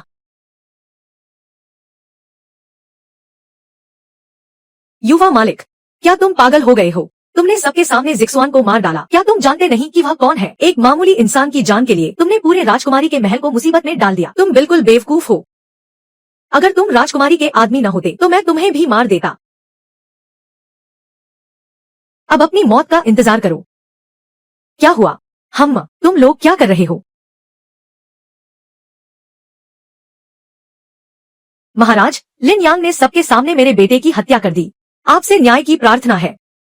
पिताजी, मैंने अपनी आंखों से देखा है। इस व्यक्ति ने सरेआम कत्ल किया है। यह बहुत क्रूर है, यह बेहद दुष्ट है। इसे बिल्कुल भी माफ नहीं किया जा सकता। लिन यांग ने सरेआम दरबार के एक सदस्य को मार डाला। क्या इसने मुझे, दाशुन के शाही परिवार को कुछ समझा है? महाराज, मुझे नहीं लगता कि मैंने कुछ गलत किया है। तुम्हारी हिम्मत कैसे हुई? लिन यांग, पिताजी, लिन यांग का वह मतलब नहीं था। जरूर इसमें कोई गलतफहमी हुई होगी। गलतफहमी? इसमें क्या गलतफहमी हो सकती है? इतनी सारी आंखों ने उसे देखा है। क्या इतने सारे लोग गलत हो सकते हैं? बिल्कुल महाराज। अगर इसे सजा नहीं दी गई तो जनता को क्या संदेश जाएगा? जनता का भरोसा कैसे बना रहेगा? कहीं यह अन्याय न हो जाए। महाराज, मैंने जिक्सुआन को मारा, यह सच है। लेकिन जिक्सुआन ने भी एक लड़की को खुदकुशी के लिए मजबूर किया था। क्या जिक्सुआन की जान की कोई कीमत नहीं है? क्या उस लड़की को मर जाना चाहिए था? क्या प्रधानमंत्री को इस बारे में पता है? महाराज, निवेदन है। उस दिन वाकई एक महिला की मृत्यु हुई थी, लेकिन उसने आत्महत्या की थी। मेरे बेटे का इससे कोई लेना देना नहीं है। तुम लोगों की बेशर्मी की कोई हद नहीं है। बाईजुआन ने सबके सामने उस लड़की के कमरे में जबरदस्ती घुसकर दुष्कर्म करने का प्रयास किया था। क्या अब भी तुम कहोगे कि इसका कोई लेना देना नहीं है? उसने भले ही सीधे हाथ से हत्या न की हो, लेकिन उसने उसे आत्महत्या के लिए मजबूर किया। क्या यह हत्या का अपराध नहीं है? झूठ, सरासर झूठ। मेरे बेटे ने उस लड़की का अपमान नहीं किया और न ही उसे कोई नुकसान पहुंचाया। महाराज, कृपया न्याय करें। मेरे बेटे को बेगुनाह साबित करें। लिन यांग, अगर जिक्सुआन ने कोई गलती की है तो कानून उसे सजा देगा। तुम्हें सरेआम कानून हाथ में लेने का अधिकार किसने दिया? क्या तुम्हें लगता है कि तुम दाशुन के कानून से ऊपर हो? अगर कानून वाकई काम करता तो मुझे यहाँ खड़े होने की जरूरत ही नहीं पड़ती। तुम खुलेआम महाराज के कानून का अपमान कर रहे हो। महाराज, मेरा निवेदन है कि आप दामाद को मृत्युदंड दें ताकि न्याय हो सके और बाई परिवार के बेटे की आत्मा को शांति मिले। महाराज, दामाद को मृत्युदंड दें। महाराज, अगर दामाद को नहीं मारा गया तो यह वृद्ध मंत्री कभी चैन से नहीं बैठेगा। लिन यांग, हमारे देश के कानून के अनुसार खून का बदला खून है।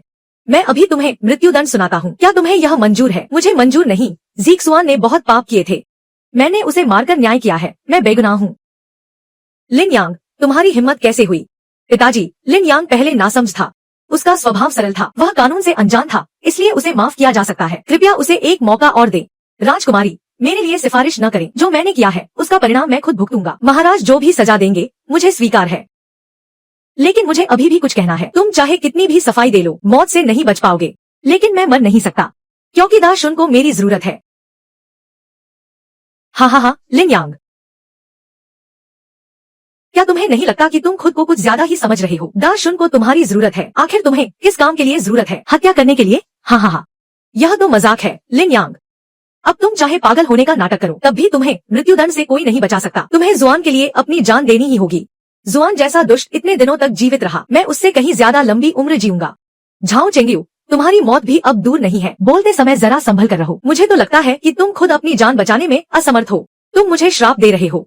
लिन यांग, तुम्हारी इन बातों का क्या मतलब है? कुछ समय पहले क्या दक्षिणी क्षेत्र में भारी बारिश नहीं हुई थी? भयंकर बाढ़ आई थी, लोग बेघर हो गए थे, अनगिनत जाने चली गई थी। हाँ, उस समय दूसरे राजकुमार को आपदा प्रबंधन का काम सौंपा गया था और उन्होंने इस मामले को सफलतापूर्वक सुलझा लिया था। नहीं, मामला अभी सुलझा नहीं है। लिन यांग, तुम्हारा क्या मतलब है? दा शुन जल्द ही एक अभूतपूर्व आपदा का सामना करने वाला है, वह है महामारी। महामारी क्या होती है? लिन यांग, ऐसी बातें बेतुकी मत करो। 3 दिन के भीतर राजधानी में महामारी निश्चित रूप से फैल जाएगी। झाओ चेंगियू दक्षिणी सीमा पर पहले ही संक्रमित हो चुका है, जब समय आएगा तो सबसे पहले वही मरेगा, और इस महामारी का इलाज केवल मेरे पास है। प्राचीन काल से ही महामारी एक विनाशकारी आपदा रही है, क्या यह कोई ऐसी बात है जिसे तुम यूं ही बकवास में कह सको? यह तो बिल्कुल पागल हो गया है। लिन यांग ने मेरे बेटे को कम नुकसान पहुंचाया है क्या? अब यह दा शुन साम्राज्य को भी श्राप देने की हिम्मत कर रहा है। लिन यांग, तुम्हारी इतनी हिम्मत, तुमने इतनी राजद्रोही बात कहने का साहस कैसे किया? महाराज, इसे तुरंत मृत्युदंड दे। मैं भी यही निवेदन करता हूँ, इसे ले जाओ और काल कोठरी में डाल दो।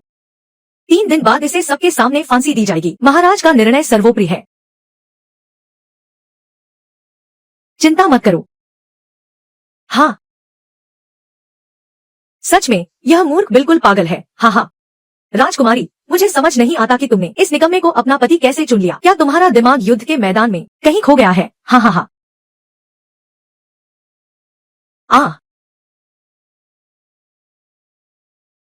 राजकुमार, तुम्हें क्या हुआ? जल्दी शाही चिकित्सक को बुलाओ।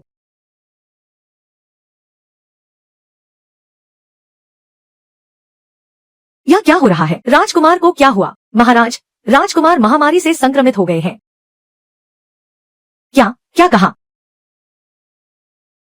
यह कैसे संभव है? वे संक्रमित कैसे हो गए?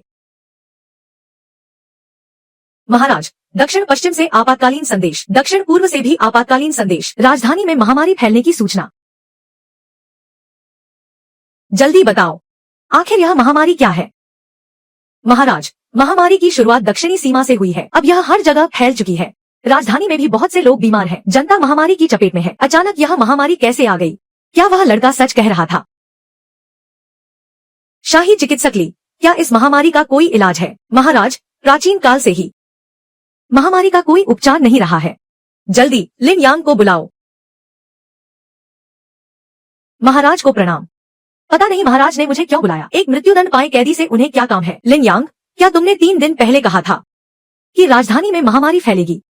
हाँ, तुमने कहा था कि तुम इसका इलाज कर सकते हो। क्या यह सच है? बिल्कुल सच है महाराज, मुझे लगता है कि यह केवल एक मरते हुए व्यक्ति की आखिरी छटपटाहट है। इस पर विश्वास नहीं किया जा सकता। उसने कभी चिकित्सा का अध्ययन नहीं किया, वह महामारी का इलाज कैसे कर सकता है? सही कहा महाराज, हम दुनिया के लोगों की जान के साथ खिलवाड़ नहीं कर सकते। तुम लोग जो खुद नहीं कर सकते, दूसरों को भी करने से रोक रहे हो। आखिर कौन लोगों की जान के साथ खेल रहा है? लिन यांग, अगर तुम्हें मौका दिया जाए तो क्या तुम कोशिश करने की हिम्मत करोगे? मैं तैयार हूँ। हम्फ, राजद्रोह का अपराध, सजा और बढ़ेगी। वैसे भी मरना तो है ही, तो क्यों न एक दाव खेला जाए? लिन यांग, तुम कैसे कोशिश करना चाहते हो? मेरे पास एक दवा की शीशी है, यह महामारी का इलाज है। अगर आप लोगों को विश्वास नहीं है तो किसी बीमार व्यक्ति को लाएं और खुद देख लें। इतने कम समय में हम तुम्हारे लिए बीमार व्यक्ति कहाँ से लाए? मुझे लगता है कि लिन यांग बस समय बर्बाद करना चाहता है। कुछ दिन और जी लो। क्या तुम्हें पहले से पता था कि दा शुन में महामारी फैलने वाली है, इसीलिए तुमने दवा तैयार रखी थी? हाँ, मुझे वास्तव में पहले से पता था। प्रधानमंत्री जी, क्या यह तथ्य मेरी बात साबित करने के लिए काफी नहीं है? हम्फ, इतनी मेहनत करने की क्या जरूरत है? क्या महल में पहले से ही एक बीमार व्यक्ति मौजूद नहीं है? राजकुमारी का इशारा दूसरे राजकुमार की ओर है। दूसरा राजकुमार अभी मौत के मुहाने पर है। चूंकि दवा मिल गई है तो उन्हें यह दवा दे दी जाए। राजकुमारी, ऐसा बिल्कुल न करें। लिन यांग के पास मौजूद इस दवा का स्रोत अज्ञात है। दूसरे राजकुमार शाही परिवार के सदस्य हैं। वे ऐसी चीज कैसे पी सकते हैं? राजकुमारी द्वारा ऐसा निर्णय लेना, क्या इसका मतलब यह है कि आप दूसरे राजकुमार को मारना चाहती हैं? तो फिर प्रधानमंत्री की नजर में लिन यांग को यह दवा कैसे आजमानी चाहिए? दूसरे राजकुमार बहुत ही आदरणीय है। उन्हें ऐसी किसी भी चीज का सेवन बिल्कुल नहीं करना चाहिए जिसका स्रोत अज्ञात हो। मेरे विचार से इस दवा को किसी आम आदमी पर आजमा लेना चाहिए। अगर वह मर भी जाए तो कोई बात नहीं, वह कोई बड़ी बात नहीं होगी। यह दवा मैंने अपनी जान की बाजी लगाकर तैयार की है और पूरी दुनिया में केवल यही एक शीशी बची है। अगर मैंने इसे किसी और को दे दिया तो क्या आपको यकीन है कि दूसरा राजकुमार तब तक जीवित रह पाएगा जब तक दवा न मिल जाए? कौन जानता है कि आपकी दवा पीने के बाद उनकी हालत और न बिगड़ जाए। चूंकि स्थिति ऐसी है तो दूसरे राजकुमार को ही इसे पीने दें। महाराज, ऐसा न करें। दूसरे राजकुमार को तेज बुखार है जो उतर नहीं रहा और उनके शरीर पर लाल चकत्ते पड़ रहे हैं। लिन यांग ने न तो नब्ज देखी और न ही कोई जांच की, बस हवा में से एक शीशी निकाल ली और दावा कर रहे हैं कि वे दूसरे राजकुमार को ठीक कर देंगे। इलाज का यह तरीका मैंने आज तक नहीं सुना। थोड़ी देर में आप जान जाएंगे कि चिकित्सा का चमत्कार क्या होता है। ओह महाराज, यह तो राजकुमार की हत्या की साजिश है। लिन यांग, तुम्हारी हिम्मत कैसे हुई महाराज को धोखा देने की? जल्दबाजी न करें, दवा अपना असर दिखा रही है। यह एक सामान्य प्रक्रिया है, आप जल्द ही परिणाम देख पाएंगे। महाराज, दूसरे राजकुमार का बुखार उतर गया है। यह तो वाकई एक चमत्कार है। यह कैसे संभव है? महाराज, दूसरे राजकुमार की स्थिति में काफी सुधार आया है। फिलहाल उनकी जान को कोई खतरा नहीं है। बहुत बढ़िया, दाशुन की जनता बच गई। अच्छा हुआ कि यह दवा काम कर गई। मेरा नुस्खा बिल्कुल सही था। झाओ चेंग्यू जैसे कुत्ते पर दवा आजमाना जनता के भले के लिए ही था। बहुत खूब, ईश्वर दाशुन की रक्षा करे। लिन यांग, मैं तुम्हें पुरस्कृत करूंगा। महाराज रुकिए, इस व्यक्ति के पास दवा थी, फिर भी उसने इसे पहले नहीं निकाला। इतनी देर तक इंतजार क्यों किया? पता नहीं इससे दाशुन को कितना नुकसान हुआ होगा। यह निश्चित रूप से किसी गहरी साजिश का हिस्सा है। महाराज रुकिए, इस व्यक्ति के पास दवा थी, फिर भी उसने इसे पहले नहीं निकाला। इतनी देर तक इंतजार क्यों किया? पता नहीं इससे दाशुन को कितना नुकसान हुआ होगा। यह निश्चित रूप से किसी गहरी साजिश का हिस्सा है। सुनिए प्रधानमंत्री जी, इलाज करना उतना आसान नहीं है जितना आप अपनी बातों से समझते हैं। इस एक शीशी को बनाने में मेरी सारी ऊर्जा, मेहनत और संसाधन खर्च हो गए हैं। अगर आपको लगता है कि यह बहुत आसान है तो आप खुद करके देख लीजिए, तो तुम इलाज करोगे। तुम लिन यांग, मैं तुम्हें ज़ेंजी अनरोसी महामारी नियंत्रण अधिकारी नियुक्त करता हूँ। प्रथम श्रेणी का अधिकारी, शाही दूत, शाही चिकित्सा संस्थान का नेतृत्व करो। महामारी को पूरी तरह नियंत्रित करो। राजकुमारी सेना का नेतृत्व कर तुम्हारी सहायता करेंगी। कोई चूक नहीं होनी चाहिए। जी, मैं आज्ञा का पालन करता हूँ। दवा, यह मेरा नया नुस्खा है। तुम लोग तुरंत दवा तैयार करो, इसे सब में बांट दो।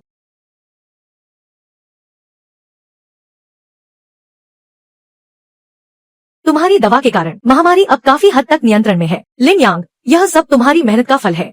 यह सब राजकुमारी की कृपा है। दिन रात बिना थके सेना का नेतृत्व करना और हर जगह दवा पहुंचाना, वरना दवा होने के बावजूद न जाने कितने और लोग मर जाते। नहीं लिन यांग, अगर तुम न होते तो दाशुन आज यहाँ न होता। दाशुन आज चारों तरफ से दुश्मनों से घिरा है, अंदरूनी और बाहरी खतरे। यह महामारी एक और बड़ा प्रहार थी। शुक्र है कि तुम्हारी दवा मिल गई। लगता है शाही खजाना खाली हो गया है ना? क्या मैंने पहले ही दूसरे राजकुमार के खजाने को नहीं लूटा था? वहीं से पैसे निकाल लो। लिन यांग, मैं पीड़ितों की ओर से तुम्हें धन्यवाद देती हूँ। इसमें धन्यवाद की क्या बात है? शेर की खाल ओढ़े गीदड़ कहीं के। अगर राजकुमारी का सहारा न होता तो तुम इतने पैसे कैसे कमा पाते? हम एक आम आदमी होकर सरेआम हत्या करना, क्या तुम्हें शर्म नहीं आती? तुमने राजकुमारी के महल का नाम मिट्टी में मिला दिया। लुओ हे, मेरे सामने घुटने टेको। राजकुमारी, मैंने कहा घुटने टेको। जी, आज से तुम्हें मेरे साथ रहने की जरूरत नहीं है। जाओ और अपनी सजा भुगतो और फिर योजो शहर की ओर प्रस्थान करो। राजकुमारी, क्यों? लिन यांग मेरा पति है और तुम्हारा भी स्वामी है। तुमने अपने स्वामी का अनादर किया है। क्या यह सजा के योग्य नहीं है? बिल्कुल है। मैंने तुम्हें लिन यांग की रक्षा करने का आदेश दिया था। तुमने मेरे आदेशों की अवहेलना की, अपने कर्तव्य से विमुख हुई। क्या यह सजा के योग्य नहीं है? बिल्कुल है। तुम एक साधारण पृष्ठभूमि से आई हो, इतने वर्षों से मेरे साथ हो, फिर भी तुमने लोगों के खिलाफ तलवार उठाई। क्या यह सजा के योग्य नहीं है? बिल्कुल है। अब मेरी नजरों के सामने से दूर हो जाओ। जी, राजकुमारी। इस दौरान राजकुमार बीमारी का बहाना बनाकर आराम कर रहे हैं। पता नहीं लिन यांग और राजकुमारी का तालमेल इतना अच्छा कैसे है। लिन यांग ने दवा बनाकर पीड़ितों को बचाया। राजकुमारी ने सेना के साथ व्यवस्था बनाए रखी। सिर्फ आधे महीने में ही उन्होंने महामारी पर काबू पा लिया। अब हर कोई राजकुमारी और लिन यांग की प्रशंसा कर रहा है। सम्राट भी उनकी तारीफ करते नहीं थक रहे, यहाँ तक कि वे दोनों के लिए दावत भी आयोजित करने वाले हैं। राजकुमारी के पास पहले से ही सैन्य शक्ति है और अब जनता का समर्थन भी उन्हें मिल गया है। यह आपके लिए बहुत हानिकारक है। आपको जल्द ही कोई फैसला लेना होगा। हम्फ, क्या उसे लगता है कि वह दाशुन की अगली शासक बनेगी? पहली महिला सम्राट बनना आसान नहीं है महामहिम, डरने की कोई बात नहीं है, बस सावधानी बरतनी चाहिए। मैं समझ गया। कागज और कलम लाओ। याद रखना, इसे जल्द से जल्द भेज दो।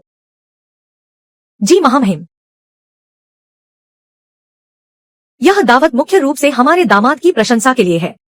महामारी को रोकने में उनका बड़ा योगदान है। वे हमारे दाशुन के महान नायक हैं। बिल्कुल सम्राट, आप बहुत दयालु हैं। मैंने तो बस एक छोटी सी तरकीब अपनाई थी। दामाद, आप मजाक कर रहे हैं। अगर आप न होते तो आज दाशुन महामारी की चपेट में होता। हमारा दाशुन विनाश से बच गया। यह सब आपकी बदौलत है। दामाद अभी युवा है पर साहसी और बुद्धिमान है। सच में हम सबके लिए एक मिसाल है। आज हमारा दाशुन शांति और समृद्धि के युग में है। यह सब सम्राट के कुशल नेतृत्व का परिणाम है। मैं सम्राट के सम्मान में एक जाम पीता हूँ। हम सब सम्राट के सम्मान में पीते हैं। आनंद ले।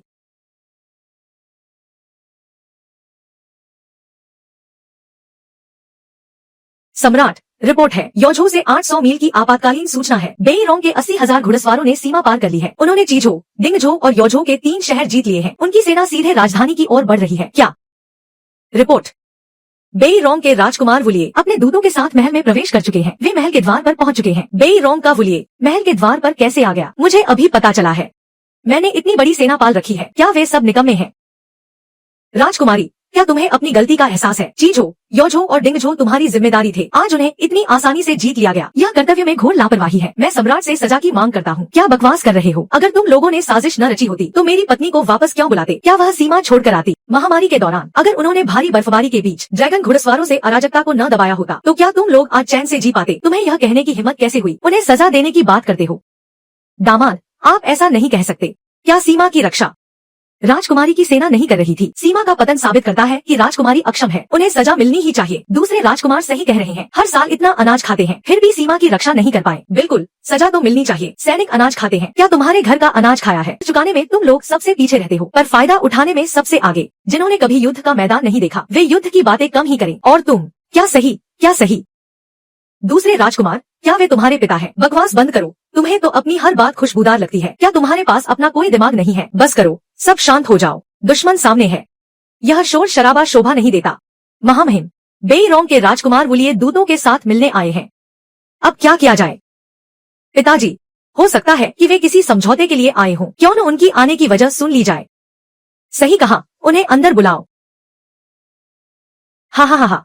दाशुन के सम्राट, भेड़ियों के वंशज की ओर से आपको प्रणाम। राजकुमार वुलिये, तुम्हारी बेईरोंग सेना ने मुझ पर हमला किया है। दाशुन का आखिर मतलब क्या है? क्या तुम भूल गए हो हमारे बीच हुई शांति संधि को? कड़ाके की ठंड आने वाली है। हमारी बेईरोंग की घास के मैदानों के पशुओं को चारे की जरूरत है। तुम्हारे इन 3 शहरों की भूमि उपजाऊ है तो सोचा क्यों न इसे अपने पशुओं को खिलाने के काम में लाएं। क्या तुम लोग, यह क्या बदतमीजी है? यह सरासर ज्यादती है। अम्मा, यह आदमी बड़ी अकड़ दिखा रहा है। वुलिये, तुमने संधि तोड़ी है और मेरी सीमाओं पर हमला किया है। मेरी सलाह है कि तुरंत अपनी सेना पीछे हटा लो। मेरे 3 शहर वापस करो वरना मैं खुद अपनी सेना के साथ तुम्हारे बेईरोंग के तंबू उखाड़ फेंकूंगी। इतनी गुस्ताखी! राजकुमार वुलिये से बात करने का यह क्या तरीका है? दाशुन की मर्यादा को धूमिल कर रही हो। राजकुमार से माफी मांगो।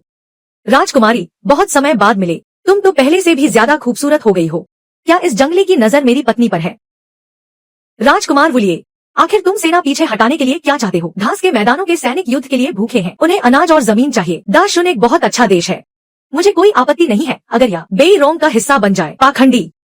यह हमारे पास तैयारी के लिए बिल्कुल समय नहीं है। हम बेईरोंग के आक्रमण का सामना कैसे करेंगे? वे कई बार हमला कर चुके हैं और हर बार राजकुमारी ने ही उन्हें खदेड़ा है। जब तक राजकुमारी हमारे साथ है हमें डरने की क्या जरूरत है? राजकुमारी के तैनात किए गए ठिकाने भी कब्जे में आ गए हैं। बेईरोंग को हराना अब नामुमकिन सा है और कई युद्धों के बाद हमारा खजाना भी खाली हो चुका है। चाहे सैनिक हो या आम जनता, अब किसी में लड़ने की ताकत नहीं बची है। महाराज, मेरा मानना है कि दाशुन अब और युद्ध नहीं झेल सकता। कृपया जनता के हित में निर्णय लें। राजकुमार वुलिये, मैं तुम्हें योझो के 3 शहर देने को तैयार हूँ। क्या कहते हो? पिताजी, योझो के उन 3 शहरों में लाखों दाशुन के नागरिक रहते हैं। सालों से वे बेईरोंग के हमलों को झेल रहे हैं। वे मरते दम तक झुकेंगे नहीं। हम उन्हें ऐसे कैसे सौंप सकते हैं? इससे बेहतर तो युद्ध ही है। गुस्ताखी बंद करो, झाओ शुए है। क्या तुम पिताजी के फैसले पर सवाल उठाने की हिम्मत कर रही हो? राजकुमारी, तुम सिर्फ युद्ध करना जानती हो। क्या तुम्हें पता है कि एक युद्ध में कितने संसाधन और जान माल का नुकसान होता है? अभी महामारी का दौर खत्म हुआ है, सैनिक कमजोर हो चुके हैं, वे लड़ने की स्थिति में नहीं है और खजाना तो पहले ही खाली है। अनाज का एक दाना भी जुटाना मुश्किल है। सही कहा राजकुमारी, अगर तुम वाकई जनता से प्यार करती हो तो तुम्हें त्याग करना होगा। योजो के 3 शहर बस कुछ ही लोग हैं। दाशुन में अभी भी लाखों नागरिक सुरक्षित है। क्या तुम उन्हें युद्ध की आग में झोंकना चाहती हो? राजकुमार बोलिए, ये तीनों शहर आपके हुए, क्या आपको यह मंजूर है?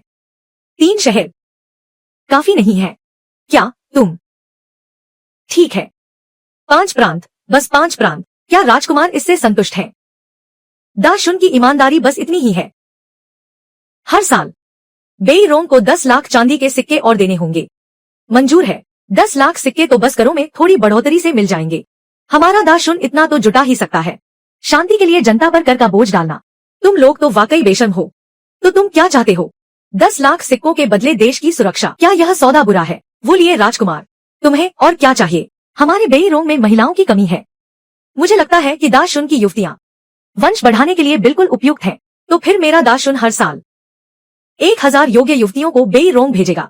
बेई रोंग के लोगों के साथ वैवाहिक संबंध बनाने के लिए आपकी इस पर क्या राय है? झाओ चेंग्यू, बुरा नहीं है, लेकिन मुझे एक और व्यक्ति चाहिए। कौन? वाह, तुम क्या कह रहे हो? मैं इनमें से किसी भी शर्त से सहमत नहीं हूँ। मैंने सीमावर्ती कस्बों में कई साल बिताए हैं। मैं अच्छी तरह जानता हूँ कि बेई रोंग के लोग कितने असभ्य और क्रूर हैं। वे हमारी जनता को तुच्छ समझते हैं। युवतियों को वहाँ भेजने का मतलब है उन्हें दासी बना देना, मानवाधिकारों का अपमान, जनता को एक वस्तु की तरह बेचना, सिर्फ थोड़े समय की शांति पाने के लिए। ऐसा काम मैं कभी नहीं कर सकता। क्या राजकुमारी, क्या आपके पास बेई रोंग को पीछे हटाने का कोई बेहतर तरीका नहीं है? क्या तुम चाहते हो कि दाशुन आज ही खत्म हो जाए? क्या तुम्हें इतिहास का गुनहगार बनने से डर नहीं लगता? राजकुमारी, आप बहुत उतावली हो रही हैं। ये शर्तें भी दाशुन की जनता के बेहतर जीवन के लिए ही हैं। देश ही नहीं रहेगा तो घर कहाँ बचेगा? जब जनता की जान ही सुरक्षित नहीं तो फिर मानवाधिकारों की बात करना व्यर्थ है। बिल्कुल सही। छोटे स्वार्थ का त्याग, बड़े लक्ष्य की प्राप्ति, यही सही विकल्प है। बिल्कुल बिल्कुल। तुम लोग, मैंने तुम लोगों को बहुत बर्दाश्त कर लिया है। देश को नीचा दिखाने वाले, महिलाओं को बेचकर सम्मान पाने वाले खिलौने। क्या तुम लोगों की पत्नियां नहीं हैं? क्या तुम्हारी बेटियां नहीं हैं? अगर तुम्हारी पत्नियां और बेटियां गुलाम बना ली जाएं, तो क्या तुम अभी भी इतनी बकवास कर सकोगे? तुम कौन हो? मैं तिंगान राजकुमारी का पति फूमा हूँ। चुप रहो, यहाँ बोलने का तुम्हारा कोई अधिकार नहीं है। यहाँ सभी बड़े अधिकारी मौजूद हैं। तुम किस खेत की मूली हो जो देश के मामलों में दखल दे रहे हो? फूमा जी, आप बैठ जाइए। तुम जैसे नासमझ बच्चे युद्ध की क्रूरता को क्या समझेंगे? मैं कम से कम इतना तो समझता हूँ कि सम्मान तलवार की धार पर होता है और सच्चाई धनुष की कमान के भीतर होती है। मैं कम से कम इतना तो समझता हूँ कि जो देश घुटनों के बल मांगकर बचाया जाए वह पैरों तले कुचले जाने के ही लायक है। वाह, क्या खूब कहा। अज्ञानी बालक, बस जुबान चलाना जानते हो। बेई रोंग की घुड़सवार सेना युद्ध में निपुण है। एक एक सैनिक 10 पर भारी है। यह हमारे दाशुन की सेना के बस की बात नहीं है। लगता है तुम लोगों में थोड़ी तो समझ बाकी है। दाशुन के सम्राट, अब अगर तुम चाहते हो कि मैं अपनी सेना पीछे हटा लूं, तो मेरी एक और शर्त है। क्या शर्त है? मुझे उसका सिर चाहिए। हम्फ, ठीक है ठीक है, यह तो बहुत आसान है। सैनिकों, लिन यांग को मार डालो, उसे मार डालो, उसे मार डालो, उसे मार डालो। क्या तुम लोगों की हिम्मत भी हुई? हा हा हा, मेरे दाशुन ने युद्ध कौशल से अपना साम्राज्य खड़ा किया और 300 वर्षों तक शासन किया। सोचा न था कि आज के दरबार में सबके सब डरपोक और कायर भरे पड़े हैं, बिल्कुल रीढ़ विहीन। लिन यांग, तुम एक साधारण इंसान जिसमें रत्ती भर भी युद्ध कौशल नहीं, तुम योद्धाओं के सामने ऐसी बातें करने की हिम्मत कैसे करते हो? तुम्हें ऐसी बातें शोभा नहीं देती। सही कहा लिन यांग, अगर तुम इतने ही बहादुर हो तो सीधे मैदान में क्यों नहीं उतरते? सिर्फ जुबानी जमा खर्च करने से क्या साबित होगा? ठीक है, आज मैं तुम लोगों को दिखा ही देता हूँ। तुम लोग खुद देख लो कि असली मर्द किसे कहते हैं। सुना है तुम घास के मैदानों के सबसे बड़े योद्धा हो, तो आओ मुझसे मुकाबला करो। लिन यांग, क्या तुम पागल हो गए हो? चिंता मत करो, मुझे पूरा भरोसा है। मैंने तुम्हें कभी निराश किया है क्या? हम्फ, तुम जैसे एक मामूली से नौसिखिए अगर मौत को दावत देना चाहते हो तो मैं तुम्हारी इच्छा पूरी करूंगा। यह लिन यांग सच में मौत को न्योता दे रहा है। वो लिए प्रथम श्रेणी का योद्धा है, उसकी ताकत का कोई सानी नहीं। डर है कि एक ही घूंसे में वह लिन यांग का कचूमर निकाल देगा। पूरे दाशुन में कोई भी वुलिये का मुकाबला नहीं कर सकता, भले ही लिन यांग कोई चाल चले, वह इस ताकत के सामने चकनाचूर हो जाएगा।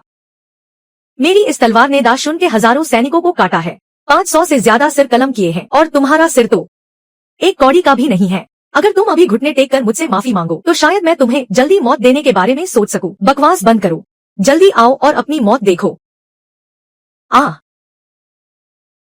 अब मरो।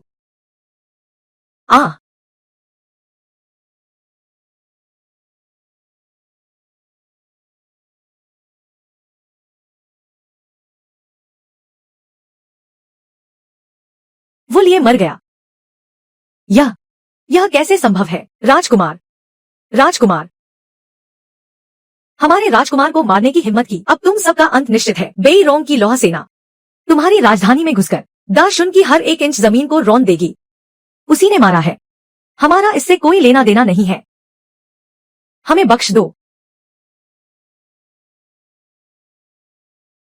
युद्ध की आग पश्चिम में भड़क रही है, दिल में बेचैनी है, तलवारें चमक रही हैं। लौह सेना ने नगर को घेर लिया है, बर्फ में झंडे लहरा रहे हैं, हवा में युद्ध के नगाड़े बज रहे हैं। 100 सैनिकों का नायक बनना एक विद्वान होने से बेहतर है। दाशुन के वीर पुत्रों, जीवन और मृत्यु की इस घड़ी में मुझे बताओ, क्या तुम लड़कर मरना चाहते हो या घुट घुट कर जीना चाहते हो? युद्ध, युद्ध, युद्ध। खूब कहा, अगर युद्ध ही चाहिए तो युद्ध ही सही। कौन मेरे साथ चलने को तैयार है? बेई रोंग के खिलाफ उत्तर की ओर। युद्ध, युद्ध, युद्ध, मारो, मारो, मारो।